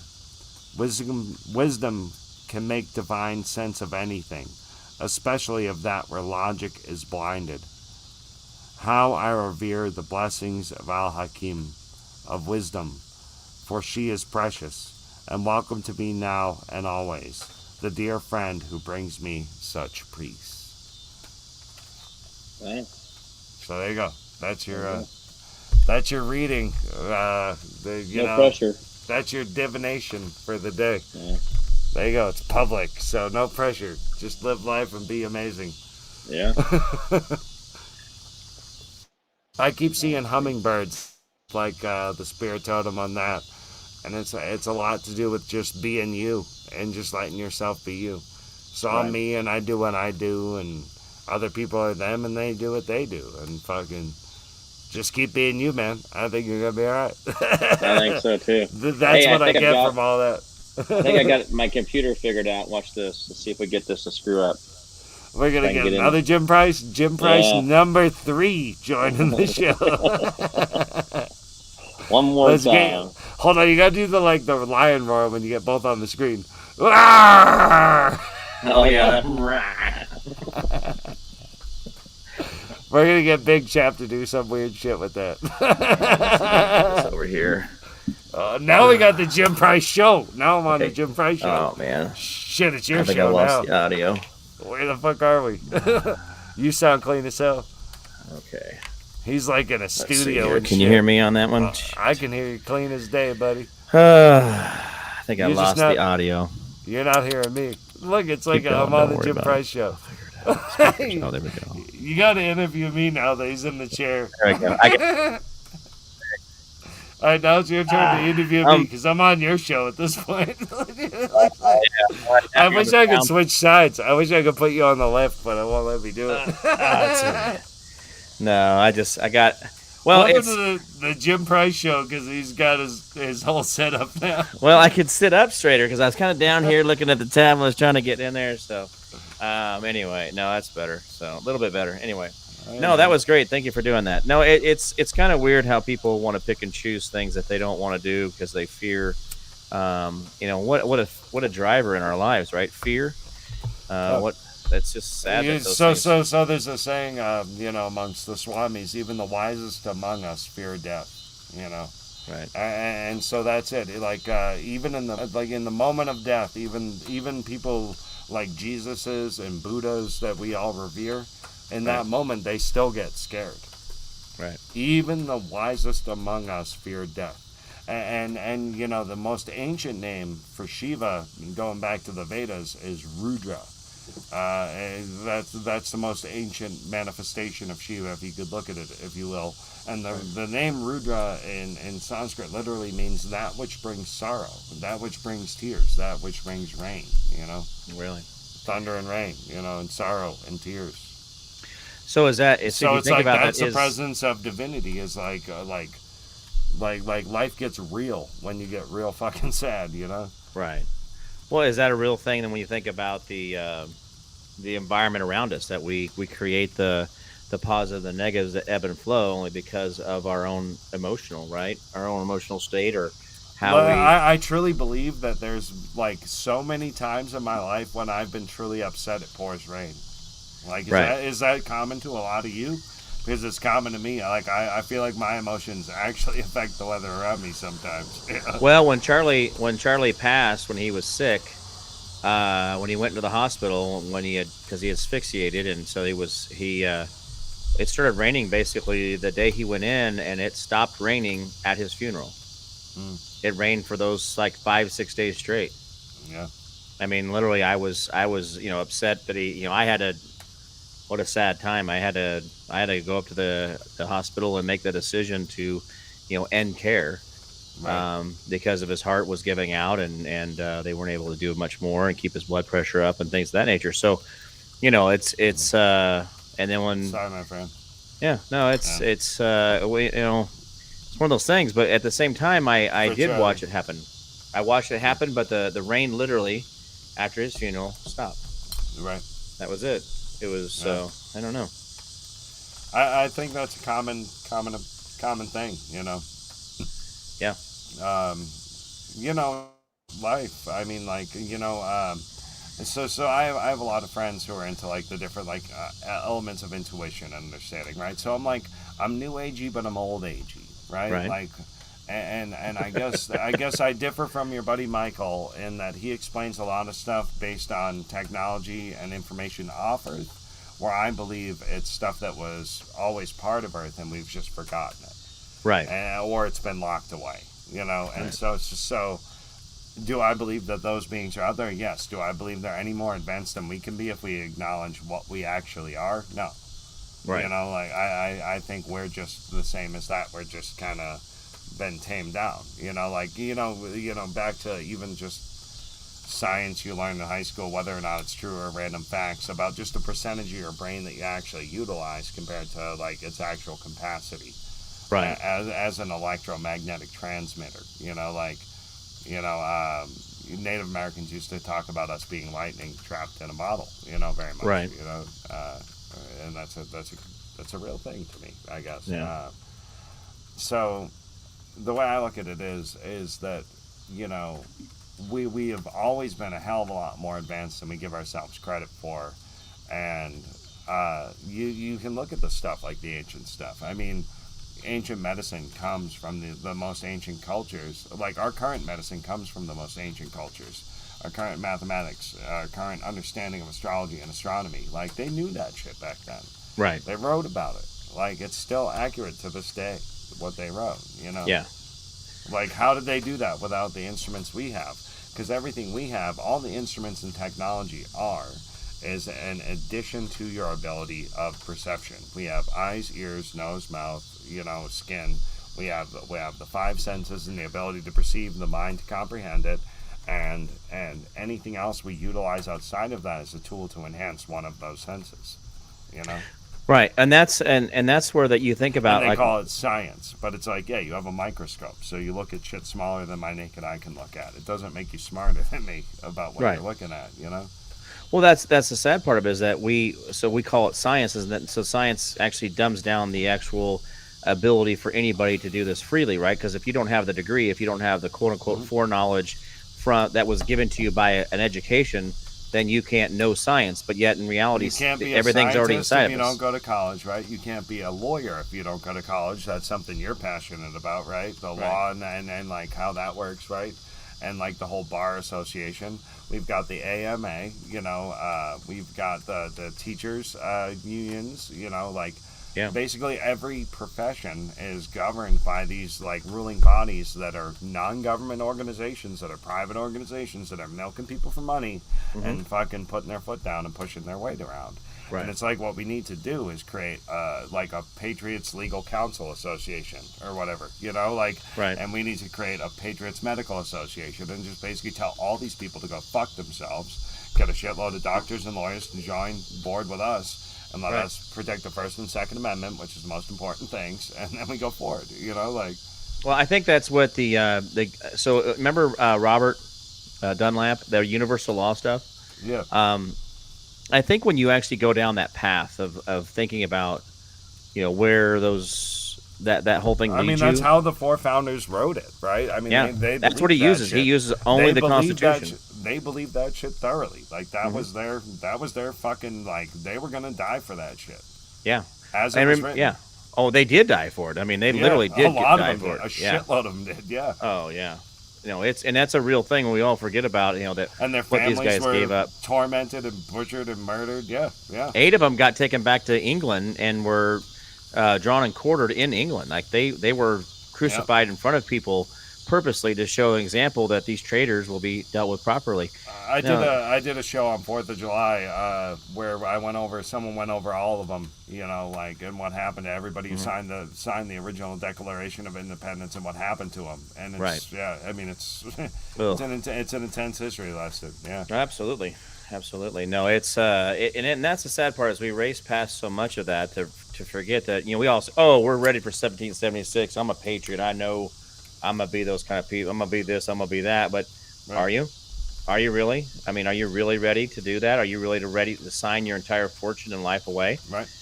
I've been homeless. I'm not afraid of shit. I've been a crackhead. I've been through the ringer, man. I've done some shit. You know, so like my fear of like being at the bottom like of society in the worst place in life, I've already seen it. I've already been there once. I'm not afraid of doing that for my freedom and my neighbor's freedom and the people I care about, my family and my tribe and the people around me, and that's it. Like, you know, my brother always said in the military, you know, you're not fighting for your country, you're fighting for the person next to you. Devil Dog wants to know if he can come and ask Jim a couple questions. Hell yeah, man, you can jump in anytime, man. Here, let me pop the link in the chat. I got you, brother. Okay. So over on YouTube, they're chatting it up over there. Well, here's the thing, though. Devil Dog's the freaking man, dude. I love him. If we think about my StreamYard, I can't see you guys' chat on my StreamYard. It's been like locked up at 7:40 p.m. is the last chat I'm seeing on my StreamYard. Yeah. I had to reboot my computer. It's got in trouble, but I just popped the link in the chat. So Devil Dog, if you click on that shit, or Indy or anybody else, I'll pop you guys in. Hell yeah. So the idea that, you know, like what they did with me. So when they took away my reputation, they wrote articles about me, about being a drug dealer and all kinds of stuff, and being, you know, I lost my above top secret security clearance. I keep referring back to this. I want you guys to understand how good quote unquote good I was, but yet how quickly they can make you fall to nothing in seconds. Like, I mean, here it is. I'm the guy who's building and designing the secret system to keep their secret within the DoD. Right? I'm that guy. I'm keeping their secret, and then they destroy me to nothing within, you know, a second. Right? So I don't know anything about that. So tell me about that. Like, what was your background? Tell us this story, because that's new to me. So no, I spent 17 years designing high security design infrastructure for the DoD. I did it as a private contractor, and I'm the one that built the Black Ops groups buildings and designed and built there and implemented themselves. And when I say implement, meaning that you're saying the physical building structure, because you were talking about physical building and the 369 stuff earlier. Can you explain? So you were talking to your buddy on your show about how you can square a building with the equation 369. Can you break that down and explain that to me? Measure up 3 foot, measure over 6 foot, and if it's 9 foot on the diagonal, it's square. So 3 foot over 6 foot. So I don't know that. That's exactly. I should know that. Right? It's that simple, I should have known that. Yeah. So that's my theory with Sorry, I'm like dropping all my shit off the side of my porch. My theory with all ancient knowledge and all that kind of stuff is that, like, you know, like I said, your buddy's attributing it to aliens that we built the pyramids. It's like, no, people were smart enough to do that. It's as simple as that. You know, like, that's basically a foot. But it's an you know, 8-sided like, pyramid. It's that's not a basically 4-sided. an inch. Like, I did learn all, like, the body measurement stuff where you can, like, basically figure out an inch, a half inch, like, Yeah. like the top of your pointer finger is basically a half inch. The top of your this knuckle is basically an inch. That's basically a foot. Like, all those different things. You know. Did you but, know if you take your hand and you bend your pinky all the way to your palm, and you bend your ring finger all the way to your palm, and your index finger all the way to your palm, and your pointer finger all the way to your palm, they all point to the exact same point? Huh. Did you know that? So if you What do you mean? if you just take your hand, you Well, can see I my mean, hand, it's right? not true. I mean, it's not true. Oh, you're saying one at a time. They all go to the Yeah, center. yeah, one at a time. You drop your pinky down. So if they go to that spot, what that's called, that point is called Tal Hridaya in Ayurveda, which is a heart point. It's one of the marma points. If you massage it, it's good for your heart. Right. Right there. But you see what I'm saying though? Like there's things about in your body that people didn't know that, right? Yeah. That's a simple one. Like we should Yeah. know that. I was just pointing that out as you were talking about the pyramids and 369 and things like there's so many things that are just even on our body that we don't even pay attention to. Well, in yoga is like, you know, studying yoga and martial arts, you like learn so much shit like that. D-Dog's got some questions. He's up in here, man. All right, man. Do I have you muted? Hold on, let me unmute. He muted himself. There you go. What up, buddy? I'll mute me. Go ahead, man. Okay. Hey, Jim, how are you doing? Oh, I'm doing all right until now. Maybe I'm scared. No, the simple, stupid little questions. Yeah, what's up? The first one, you think they took the script or cursive out of school so the kids can't read the founding documents? I do. I think part of it is that, but also if you're too busy brainwashing kids on how to think, you don't have time to show them how to be a elaborate writer in linguistic. You're not teaching them to free think. Cursive is showing a free flowing thought, and that you can't do that when you're controlling people. Doesn't it also fuck up their ability to create signatures, right? Yeah. Like identifying distinct signatures. To write cursive. That's the first part. Cursive is the first part. The only thing most people ever retain is their ability to write their signature. But the other thing, like he pointed out, is reading the documents, right? The kinesthetic part of it, the kinesthetic part of being able to do cursive, your brain's ability to read cursive and write cursive is actually a true free thinking part of your body. It's actually creativism, and you don't have that when you actually just type out things. There's not true thought there. It's left brain more than right brain for sure. Right. Yeah. Yeah. That's why everybody's cursive is different. We all learned to do a cursive J exactly the same. We all did, but yet everyone does it completely different. It's literally the only distinct thing about my signature is like a J and a D. It's how I do my J and my D makes my signature unique because it's the rest of it's a squiggle. I'm so lazy on my signature. The rest of it's just a scribbled line. Well, but I do the same scribble every time, right. And that's the thing. It's the uniqueness of how you do that. It's also the repetition, like the fact that we had to write those things over and over. And we did it, the repetition creates your uniqueness, right? I learned lettering when I did drafting in junior high, high school, and college. And lettering is actually an art form in itself, but it's very specific when doing designs. Yeah. So, but cursive is left, right brain kinesthetic learning. You have to learn to do it through manual labor. And when you're trying to program kids, you don't have time to free think. So, to me, it's a free think block is what it is. What else you got? Unmute yourself. I want to hear you breathing, man. The other thing is because of the U.S. Constitution, the U.S. government only has 19 jobs, and they don't know that. So is every single three-letter agency actually illegal? Absolutely. In its truest form, I actually believe that we only have 2 jobs, and I will say 2 jobs as the federal government. Hold on. All right, so I'm like an idiot in what you guys are talking about. It sounds like you guys both know what you're talking about, and I don't know what you're talking about. So for my show, explain to the audience what that means. Yeah. In all reality, I broke down the Constitution to 2 things. One is national security, and the other is immigration. And those cover kind of I think that's where kind of some of this other stuff broadly falls under. But national security meaning that you provide for a national defense, which it says very plainly in the Constitution that they are provide for the national defense. But they're also basically through commerce, which means that the how many people you allow in or out, so you regulate your population to understand the flow of commerce, the money in the bucket, which means you control commerce, but also immigration.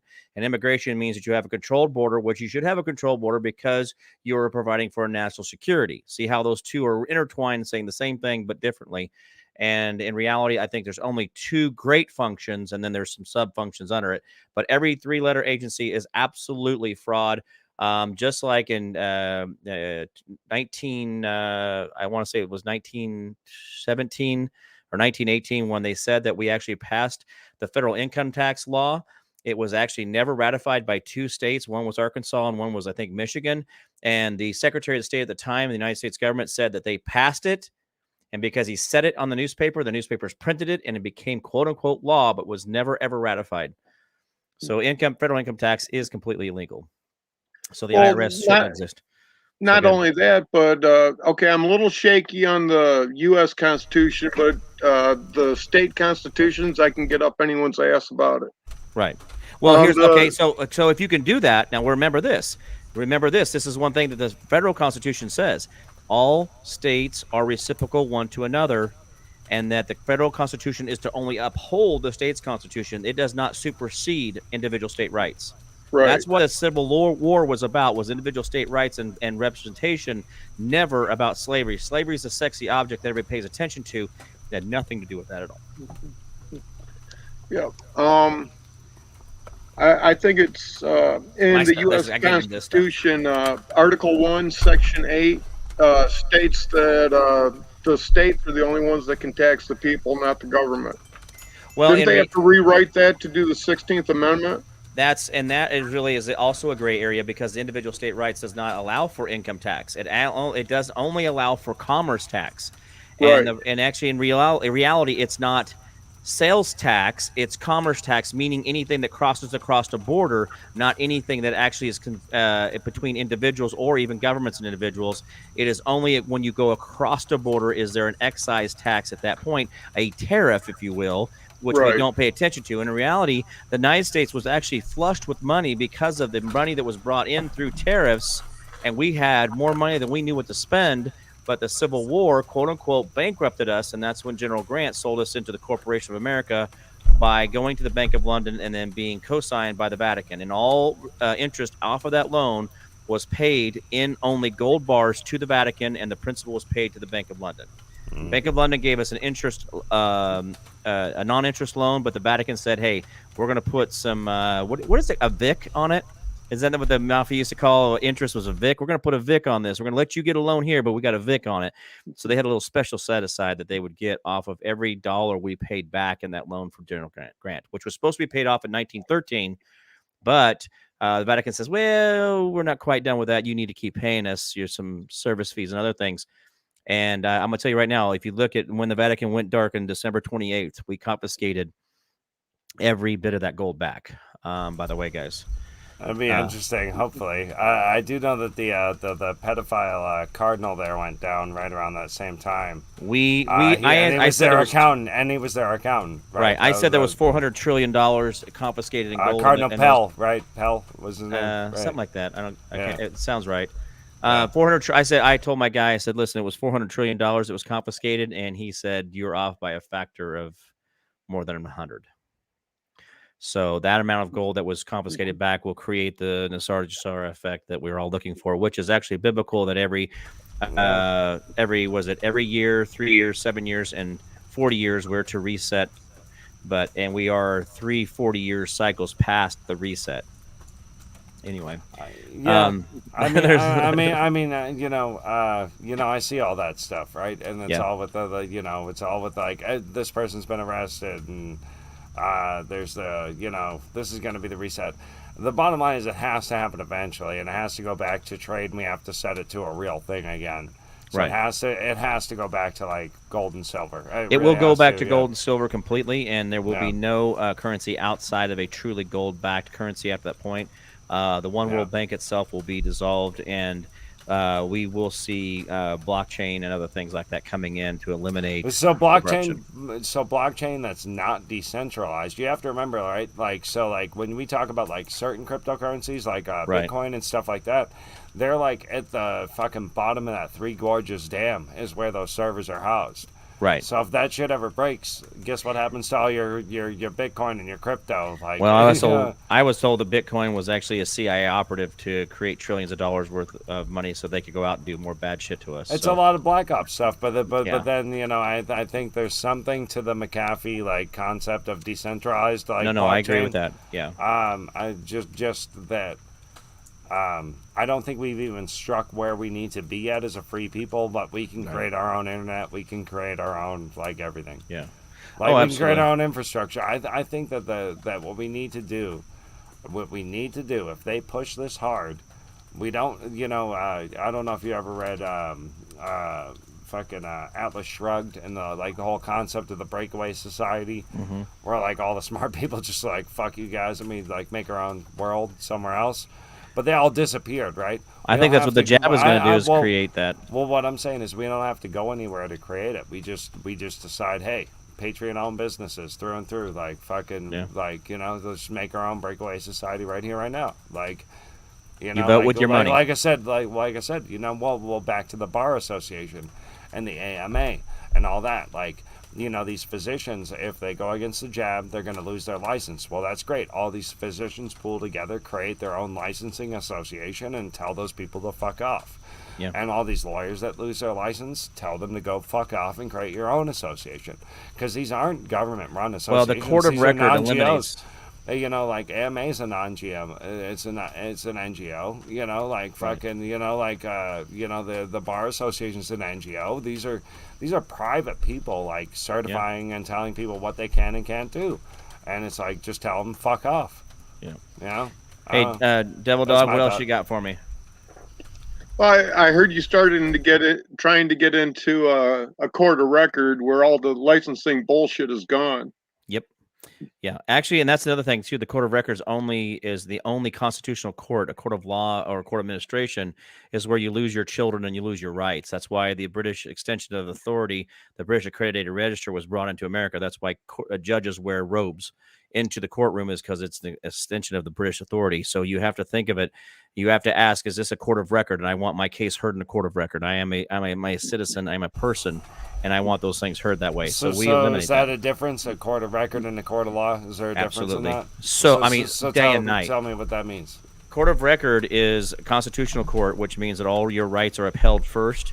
That's where you are innocent until proven guilty. A court of law is actually you are found guilty, and you got to figure out how to get out of the system. And then there's no other way to describe that. You are lied to over and over again inside the court of law because they do not have to tell you the truth. So let's say I get arrested tomorrow and I got to show up to my local municipal court. When I walk in there, what do I say? Like, is that a court of record or a court of law? What are they going to say to me? Right. You'll go, if you use that. Okay, so let me do this. I'm making zero money on this, and neither is universal law. Go do the universal law course. Yeah. It will teach you exactly how to do that, because of basically what you just said. Yes, I want my case heard in a court of record. I will not. I am a person. We the people, and I want my case heard in the court of record, not the court of law. So it's a whole different world. Yes, sir. Jim, I got a little argument with you about person. Right. Because a person is a fictitious entity like a corporation. That's right.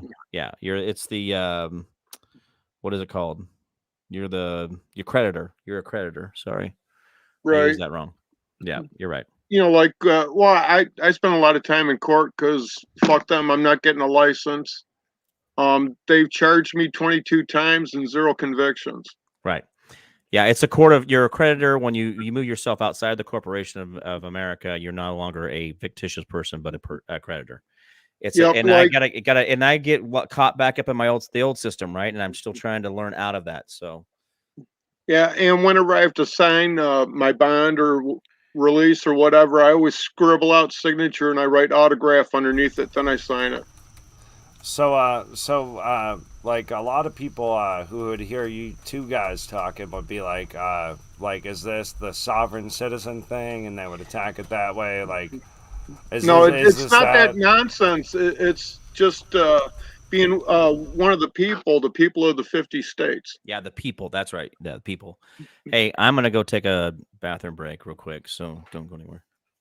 You guys talk freely amongst yourselves. Oh, thank you, Jim. Me and D Dog can hold it down. I'll be back in a second. Hell yeah, man.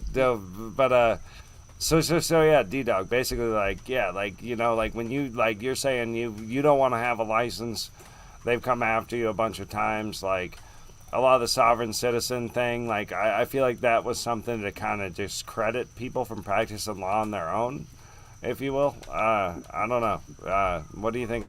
Like the way they try and discredit that concept or movement. That a sovereign citizen is nonsense because basically everything the sovereign citizen does is pretty much denouncing America as their country.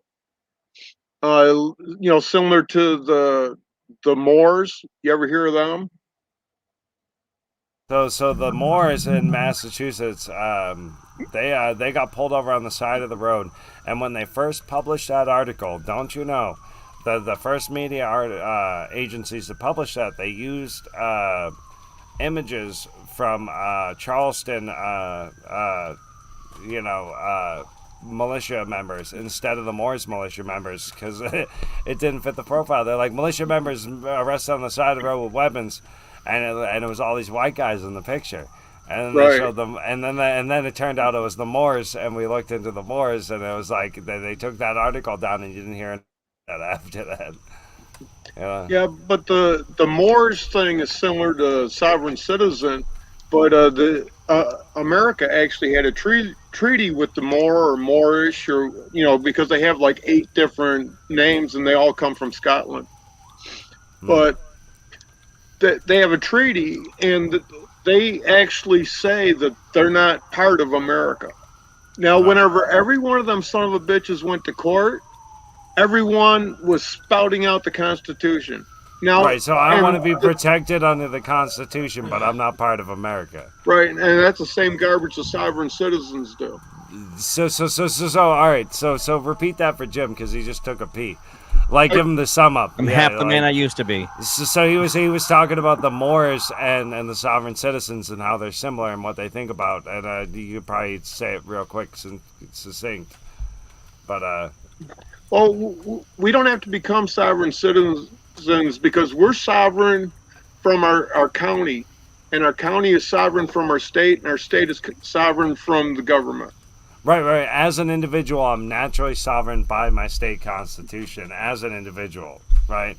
And then, I go to my town or my village or and then to my county, and then to my state, and then to my federal, right? But we're removed as an independence from each level, the way that they originally wrote it. I guess what you guys are trying to say, right? Right. It doesn't matter what all the authorities want. I'm the fucking boss.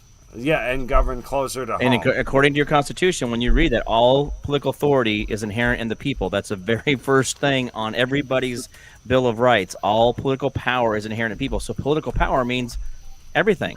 Your president, your governor, your sheriff, everything is inherent in the people. And they're only there to do your bidding, your grievances, whatever it is that you want them to do. Right. So, yeah, just like the deputy that's in all the courtrooms and stuff. He's not there to protect the judge. He's supposed to be there to protect your constitutional rights. Yep. Yeah. See, it's such, and we have given that up because they've trained us so well. Now, and forgive me if I'm not mistaken, but if I go before a judge without an attorney, it's his job to make sure I understand all my rights, and it's actually his job to counsel me. No, it's your job to understand your rights. But he's supposed to counsel me if he's the judge and I represent myself. Well, no, he is actually supposed to be just an arbitrator. He's just supposed to be there to make sure no one pisses on each other. That's really it. He's not there to pass judgment. He's not there to do any of that stuff. He is really not that guy. We've given him all this authority to be this omnipotent person, but it's not his to do. We screwed up. We haven't given him any authority. He's taken it. Right. Absolutely. Out of the 22, going on 23 times going into court, 4 times I've actually brought up Citizen's arrest against a judge for practicing law while sitting on the bench, which is a Class 1 misdemeanor. So he's not allowed to coach you at all, right there. Right, Well, he's not allowed to practice law on the bench. Right. And I always tell him that there's a conflict. We have a conflict because we have a trust indenture between the U.S. Constitution and the state constitution, and then you have that criminal at the Bar Association that signed the bottom of your bar card. Mm-hmm. Yeah. And I do call him a criminal. Yeah. See, this is the education process that almost feels like you're having a mental cramp, but in reality, this is what you have to do to get out from underneath these people. It really is. It's just a mess that we've gotten ourselves into, but it's also the sins of our forefathers. That's what we have to remember, is that we were never taught any different. And that's why if you go back to religions, they'll tell you that, sin is passed down one generation to another, and that's how this has actually started. Well, the fight is ancient. Like, I would say back to ancient history, I don't know how far you got in D-Dog, but we were talking about, like, ancient history earlier today, and even on Jim's show, ancient history, and it's always the same struggle, good versus evil, the people versus people that are trying to enslave and inflict pain upon a populace and enslave a populace, Right. And the fight to be liberated and free from that is ancient as well, Yep.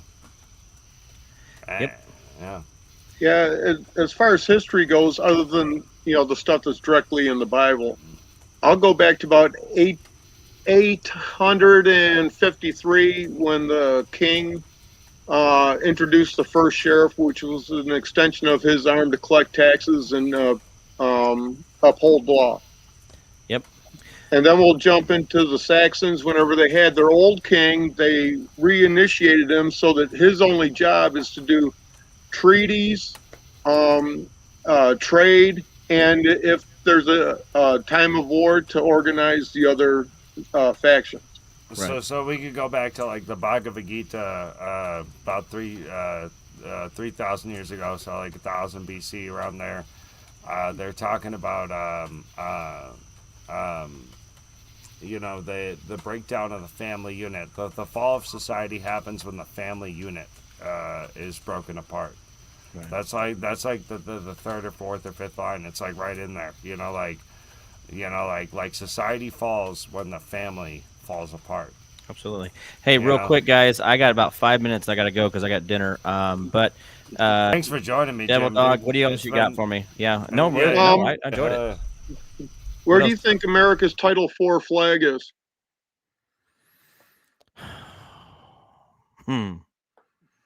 I've been able to track it to Alaska, and it got picked up in Washington, D.C. in 1999. See, I had understood that it was actually in Utah right now. Okay. And it's actually in possession of a guy that has it, and I don't know. And the problem is that that's kind of went back underground again. I don't know where it's at. And the problem is, the only reason it's underground is because they're suppressing the information, not because they don't want it to be known. So that's the other one. What else you got, real quick, before we go? That's it. Speed round. Yeah. Yeah. And if people don't understand what the Title IV means, well, yeah, I was gonna say, like, if you don't got another one, what the fuck you guys talking about? Okay, right here. Explanation flag on that. Is see this gold. I'm gonna give him a real quick lesson. This gold fringe.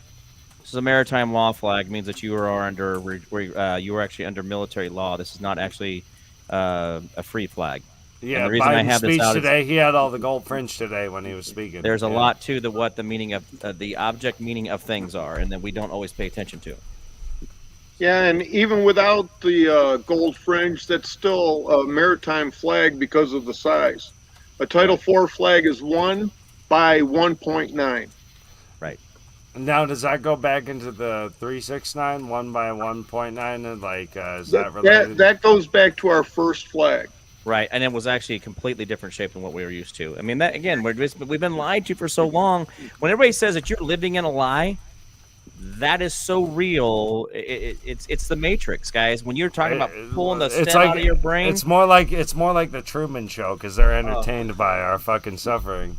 Well, yeah, the Title IV flag is still used, but it only is used for funerals because that's a coffin flag now.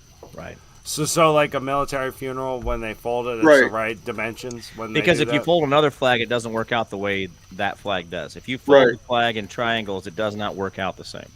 See, I learned that. Today. You always See, see but, red and white stripes no matter how you fold up the regular flag, but when you do a Title IV, it's all blue and sky, and 5 stars on each triangle. Something like that, yeah. It so comes all, up perfect. It's amazing whoever worked out the geometry on it. all coffin flags are 100% Title IV. Like when you get a military like flag, Right. like For folded. Okay. military funerals, including Okay. your law enforcement. Right. Okay. Cool. So, all right, guys. Hey, Well, thank you so man, much. Thank you guys for the education. You guys, man. Thanks, Jim. Thanks for coming on my show, man. I really, really appreciate it. No, I wish I could stay longer. It's been a long day, and I got some other stuff going on. I'm gonna meet Mike Pompeo tomorrow night, by the way. Hell yeah, man. Second time. Well, I'll join you anytime you want. Yeah, you know, anytime you want to get into weird religious stuff and history crap. I got plenty of knowledge there. You can pick my brain the other direction. Yeah, right. Yeah. Well, you and Devil Dog hit it off here and do your thing. Thank you guys so much. And thank you guys, so much, man. Don't Appreciate hesitate to you. reach out. Hey guys. And if anybody doesn't know, Jim Price Show, Andy will pop the link in the comments, I'm sure. So. Devil Dog left. You didn't have to leave. All right. Okay. All right, guys. Thank you. I'm out of here. I can finish this shit on my own. I ain't scared. All right, man. We'll see you soon. I still haven't seen the rest of Retarded Joey's speech. Oh, I know. God, it's just painful. So, all right, man. I don't even know if I want to go watch the rest of that. No.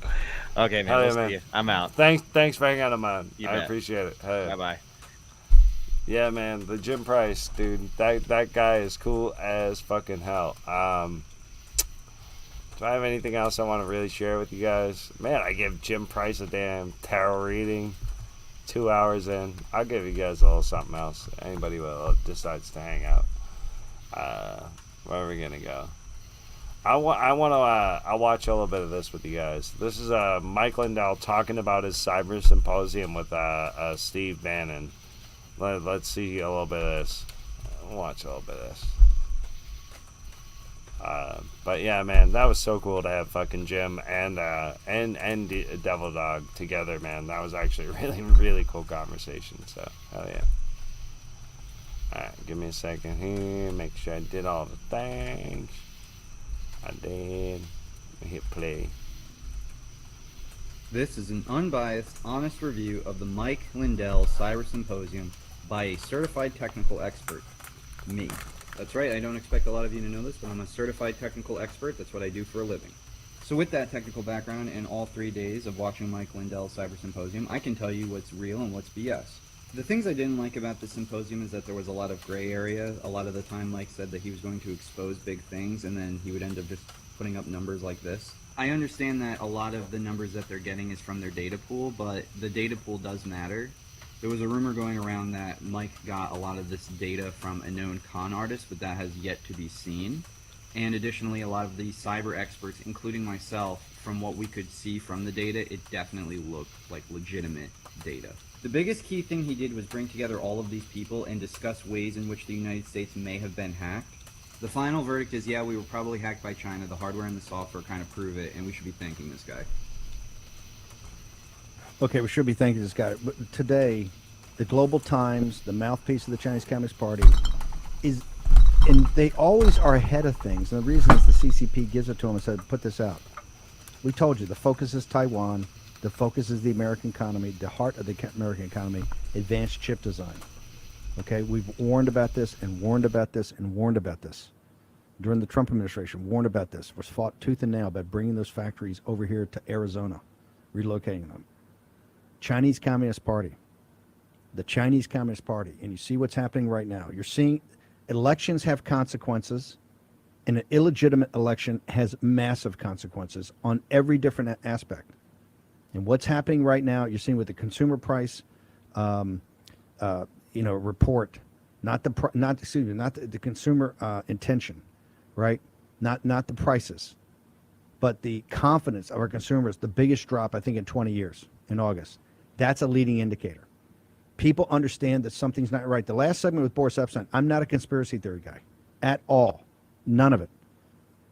but I'm also say there's no coincidences. There's something, that picture, why did they put that picture out? That picture is a terrible picture. And then we look at the details. I can tell you that the Camp David, that's not a skiff. Somebody said what happens in skiffs, Jack Purcell, that's not a skiff for Grundoons. That is equivalent to the Situation Room. Biden should be in the Situation Room at the White House. That's where he should be with his advisors, with the give and take of what's happens around the table. You can't Skype or Zoom. But I will tell you, the clock to Moscow, you've got boomers on deployment right now, targeted with Russia and China, but Russia, with all those nuclear weapons. You have Strategic Air Command in the air right now, okay? You have our land-based ICBMs targeted down to the nanosecond, and they have a clock that's an hour off. Are you kidding me? Number one, the incompetence of that, but there's something not right. There's something not right with this whole thing. I want to turn to Mike Lindell now. First off, Mike, so much controversy about the symposium. I will tell you, what the media didn't report that I saw with my own eyes is that the spirit of the 3 November movement, the legislators, right? Because your path to victory here, your path is through the courts, right? With what I call a strike to the courts. The legislator, the 3 November movement, and the most moving thing of your entire symposium was at the end, when all the legislators that had been there, and I think a bunch of them had already had to leave, but I think there was like 35 or 40, all sat there and individually talked about how important it was to them and how they're really forming a caucus throughout the country, because it's in the state legislatures that the power rests to certify or decertify. And the spirit of those people to get to the bottom of 3 November is stronger than ever. And I want our audience to understand that. These patriots are never going to back down. And now we're seeing the results of a stolen election. You are. Because this guy is beyond illegitimate. Mike Lindell, who was the guy? You just had a TikTok thing up there. Who is this guy? Walk us through this whole controversy about the data, not the data. The county in Colorado came up about your data set, the PCAPs, and now who's this guy that says that he reviewed everything and he likes it? Is he some Grundoon, or is he somebody important? Yep. No, that just came up. This is what I'm getting from all over the country, that the people that actually looked at the data that I was putting down. We've got, what the breaking news here is, we've got a couple things. Antifa, we've got investigators out right now. They were there, and we think they were going around with Zachary Patrizio, with Salon, a thing called True News, and they established by Media Matters of America. Now, this report we're going to have on later today. I have a whole team on that, and they're actually investigating. These are. We have actually had the sheriff and a lot of people investigating stuff that happened out in Sioux Falls. Okay, hold it. Slow down. Just because guys write bad stories, and Salon and Media Matters hits us every day. Just because they write bad stories, you're saying something different. So let's take a breath. Very different, Steve. Antifa was there, and what were they doing with? What are you accusing Salon and Media Matters of doing? Because look, we're no fans of them, but they hit us every day. But hey, that's just, we say it's. We hit them, and that's a separate report. They were letting Antifa in, giving them badges, and they were using masks to get in the building, saying they had to wear masks. We've got Zachary Patrizio having all the footage from the venue and doing all that. That's just one segment, Steve. Now I'm going to tell you.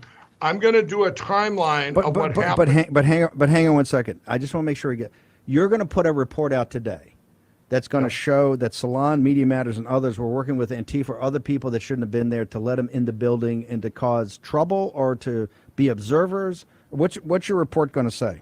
I don't know. I'm not the one making the report. I just got a preliminary report here from the investigators, and they pulled all of the video cameras from the venue, and this Zachary, we've got Steve, I just don't know, but I know it's not good. Okay. The preliminary report. But that'll be out today. Okay. That will be out. Should be out today. The big thing you're going to see right after this broadcast is on Frank's speech. You're going to see recordings of a guy named Josh Merritt that was out there. Josh Merritt. Now I'm going to have to bring people back a little to start this timeline. I had my own team that investigated my data my stuff. It's in a lockbox. I didn't bring it all there. This stuff that I've got from different individuals, four actually, that's 5 different sources. Everybody knows it took me 3 to 5 months to validate all this. It 100% proves everything from this election, all the PCAPs, everything, the whole election. And I haven't changed on that. Here's what happened, Steve. This Josh Merritt got involved. You're going to hear recordings. He's set up to sabotage this. This red team was brought in. Now, remember, I hired the red team, but I had never met him before. They were first given evidence. I got stuff on Saturday at 9 p.m. Now things started happening. This guy is trying to discredit evidence that my team is putting down there. This started in the beginning. I'm going, what are you talking about? And this went on the Saturday, Sunday. It gets up to Tuesday, and we had a lot of internal. It was just a lot of deviations with that red team. Well, then we go to do the event. Everybody knows the first morning they attack the streams coming in from Frank's Beach. They sue Newsmax and OAN. And then the next day, now this is really key, Steve. That night I was flying in Tina Peters, and everyone will talk about that. We can unpack that. I have a whole sheet for her from the Colorado thing that's been blowing up. And they raided her office, so she flies in to Sioux Falls. Now the next day, I'm hearing reports of all this as we're feeding data downstairs to the cyber rooms. We're starting to hear things about this Josh Merritt, and I'm bringing it up to the red team, but then also to I have another team that's my team I've been working with for months, and now I get into the building and I find out that they've basically shooed me off my own stage. Kind of, they're going to do 5 hours. You're going to hear this in Josh's recordings. We have an hour recording of him, of the most horrific stuff you're ever going to hear of how he tried to basically sabotage America. And okay, hang on a second. Hang on. He's a guy. I believe his code name or his nickname is Spider. He's been in a bunch of filings. That is correct, okay, Steve. Correct me if I'm wrong. He was on the red team, or your red team is in military intelligence. Red teams are guys that are supposed to look skeptically at whatever's being proposed. They're supposed to put a fresh look of a set of eyes and be skeptical. I think the reason he was set up a red team and had some of the most prominent military cyber experts. When you say it was going down, could you argue he was just doing the job that you want him to do on the red teams, or do you think there was a thing of malevolence here? I mean, that's the question when you make these charges. Right. Okay. This is what I'm telling Steve. We got them all on recorder. After this, everybody keep watching frankspeech.com. We're going to play his recording. He basically says it all. He admits it all. It's basically a confession. Only he wasn't confessing. He was bragging up what he did, and bragging up all 3 days what he did, packed full of lies. And here comes now. I wanted everyone to know this, because I'm getting out. I'm going on the offense here. On the morning of the second morning, on the 11th, I got to the symposium and I was told, Mike, we're going to have these speakers up there, which was included, and I didn't know it included Josh Merritt. I had no idea. Who was going up there. But I said, but my voice, I had kind of lost my voice. I said, well, these guys are experts. Let them go up there. They've looked at data, and then they had some of the data, I think, from Colorado. I'm not sure about that. I'm gonna be subjective there. I don't know. But I went and did an interview with CNN, Steve, and if you could play those clips, it was a long interview, right? Yeah. Right?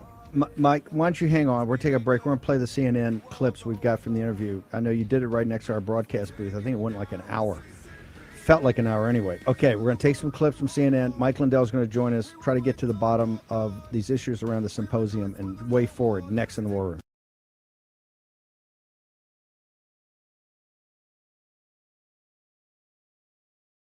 So that's that whole clip there.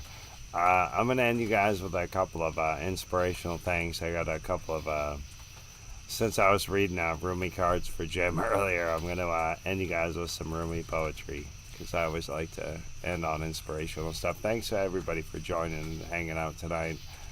I really do deeply appreciate it, very much so. I do this for fun, and I do this for you guys, and I hope y'all dig it. You know, that's the idea. I hope you guys are enjoying it. Make sure I did the audio shit. I got to do that again. Audio. Here we go. We're gonna listen to some roomy poetry here.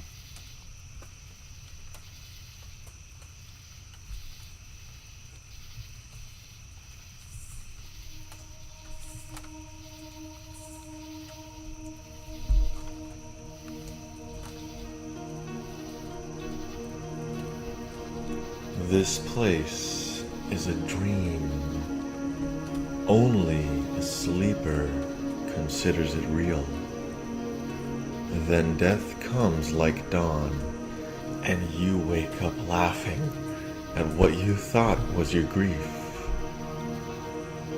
But there is a difference with this dream. Everything cruel and unconscious done in the illusion of the present world. All that does not fade away at the death waking. It stays, and it must be interpreted. All the mean laughing, all the quick sexual wanting, those torn coats of Joseph, they change into powerful wolves that you must face. The retaliation that sometimes comes now, the swift payback hit, is just a boy's game to what the other will be. You know about circumcision here. It's full castration there. And this groggy time we live, this is what it's like. A man goes to sleep in the town where he has always lived, and he dreams he's living in another town. In the dream, he doesn't remember the town he's sleeping in his bed in. He believes the reality of the dream town. The world is that kind of sleep. The dust of many crumbled cities settles over us like a forgetful doze. But we are older than those cities.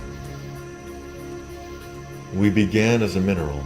We merged into plant life and into the animal state, and then into being human. And always we have forgotten our former states, except in early spring when we slightly recall being green again. That's how a young person turns toward a teacher. That's how a baby leans toward the breast, without knowing the secret of its desire, yet turning instinctively. Humankind is being led along an evolving course through this migration of intelligences. And though we seem to be sleeping, there is an inner wakefulness that directs the dream, and that will eventually startle us back to the truth of who we are.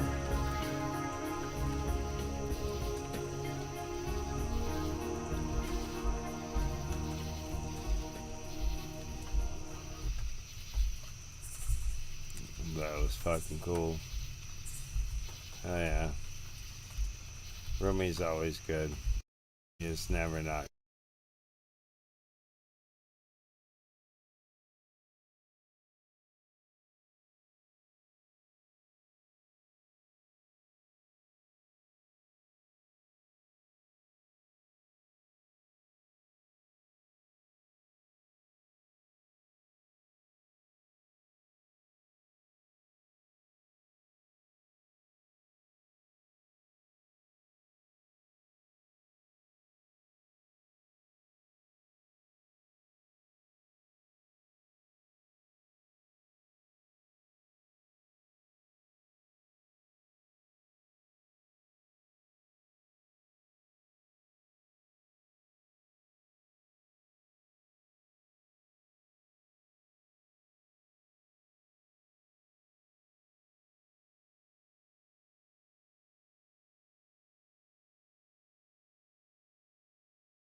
You see, this is the bullshit we gotta deal with.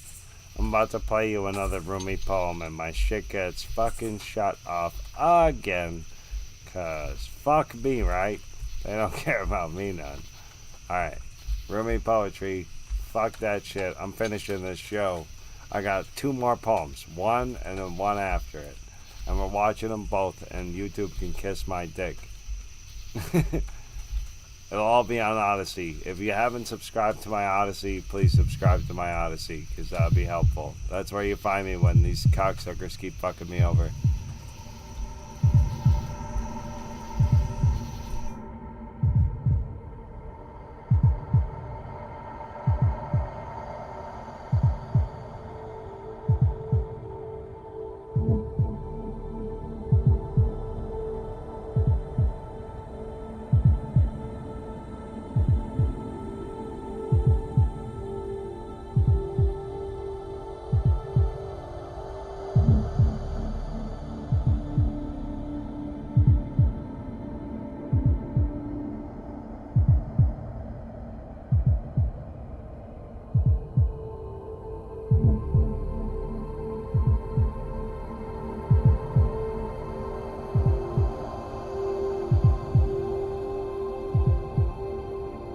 The anticipation's killing me too, don't worry. I have no idea where this is going. I haven't heard this poem yet. I gave you the link to this one. God, not awesome. Christian or Jew or Muslim, not Hindu, Buddhist, Sufi, or Zen, not any religion or cultural system.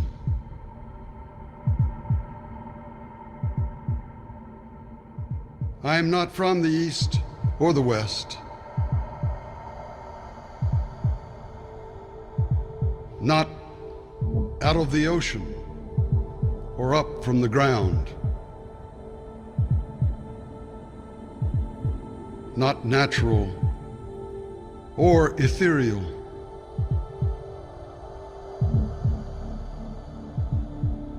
not composed of elements at all.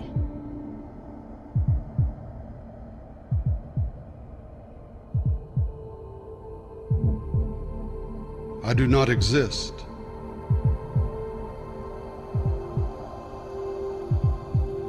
Am not an entity in this world or the next. Did not descend from Adam and Eve or any origin story.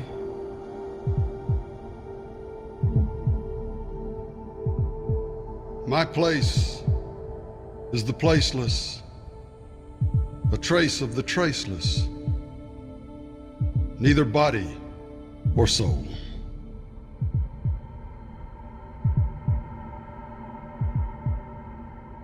I belong to the beloved, have seen the two worlds as one, and that one called to and know. First, last, outer, inner. Only that breath, breathing, human being.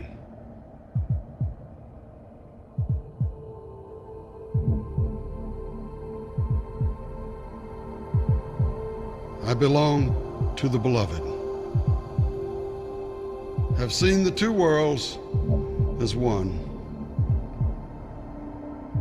and that one call to and know.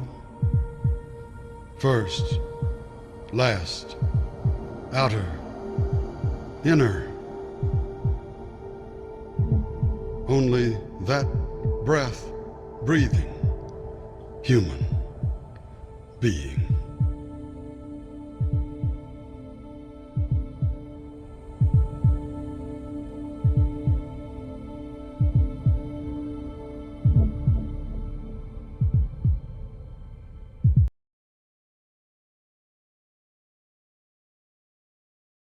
right, guys, I'm gonna give you one more Rumi poem. God is Awesome was asking me the best way to find it is just searching in Rumi in Google. Yeah, I mean, there's so much Rumi. Rumi wrote over 72,000 poems in his lifetime. There's a lot of Rumi to be had, and it's all good. Hold on, let me make sure I did that right. Hold on. Give me a second. I'm gonna scroll this back. One more. I am here. Love you guys. I'll say goodbye when it's over. I am here. This moment. Inside the beauty.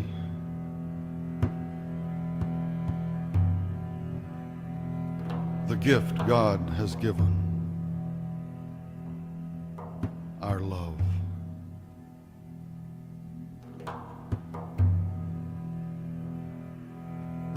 This gold and circular sign means we are free of any duty. Out of eternity, I turn my face to you.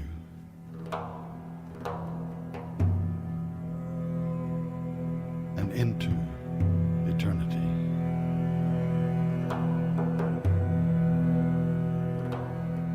We have been in love that long.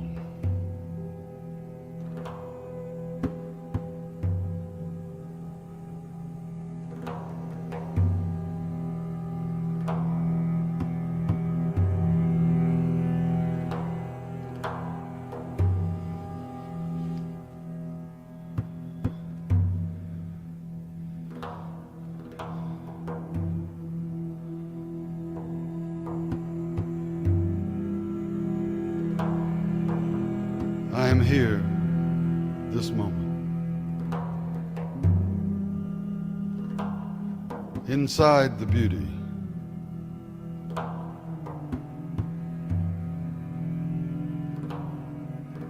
The gift God has given. Our love.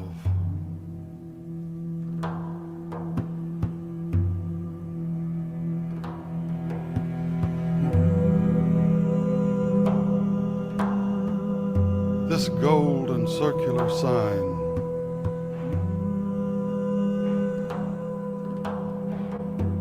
means we are free of any duty.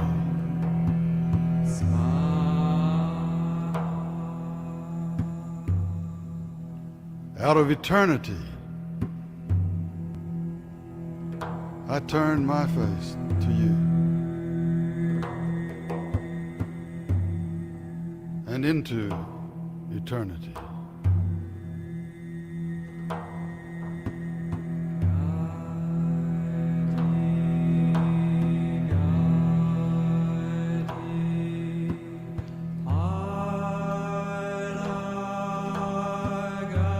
We have been in love that long.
I'd be really interested in the background of that and whether or not that was what language that was, because Svaha is part of the fire ceremony. It means I surrender myself to you, or I offer myself to you. But it's like offering yourself to the flame or the fire. It's interesting they said that over and over again. But well, thank you for joining me for my show tonight. Thank you to Jim Price for coming and hanging out, and D-Dog and everybody else. Indy, Bert, everybody in the chat, Brand, love you guys. You're all my family, all my friends. I do this shit for you guys, literally. So I hope you enjoy. Please like and share, and I'll see you guys all next time. Y'all take care. Have a great night. Peace.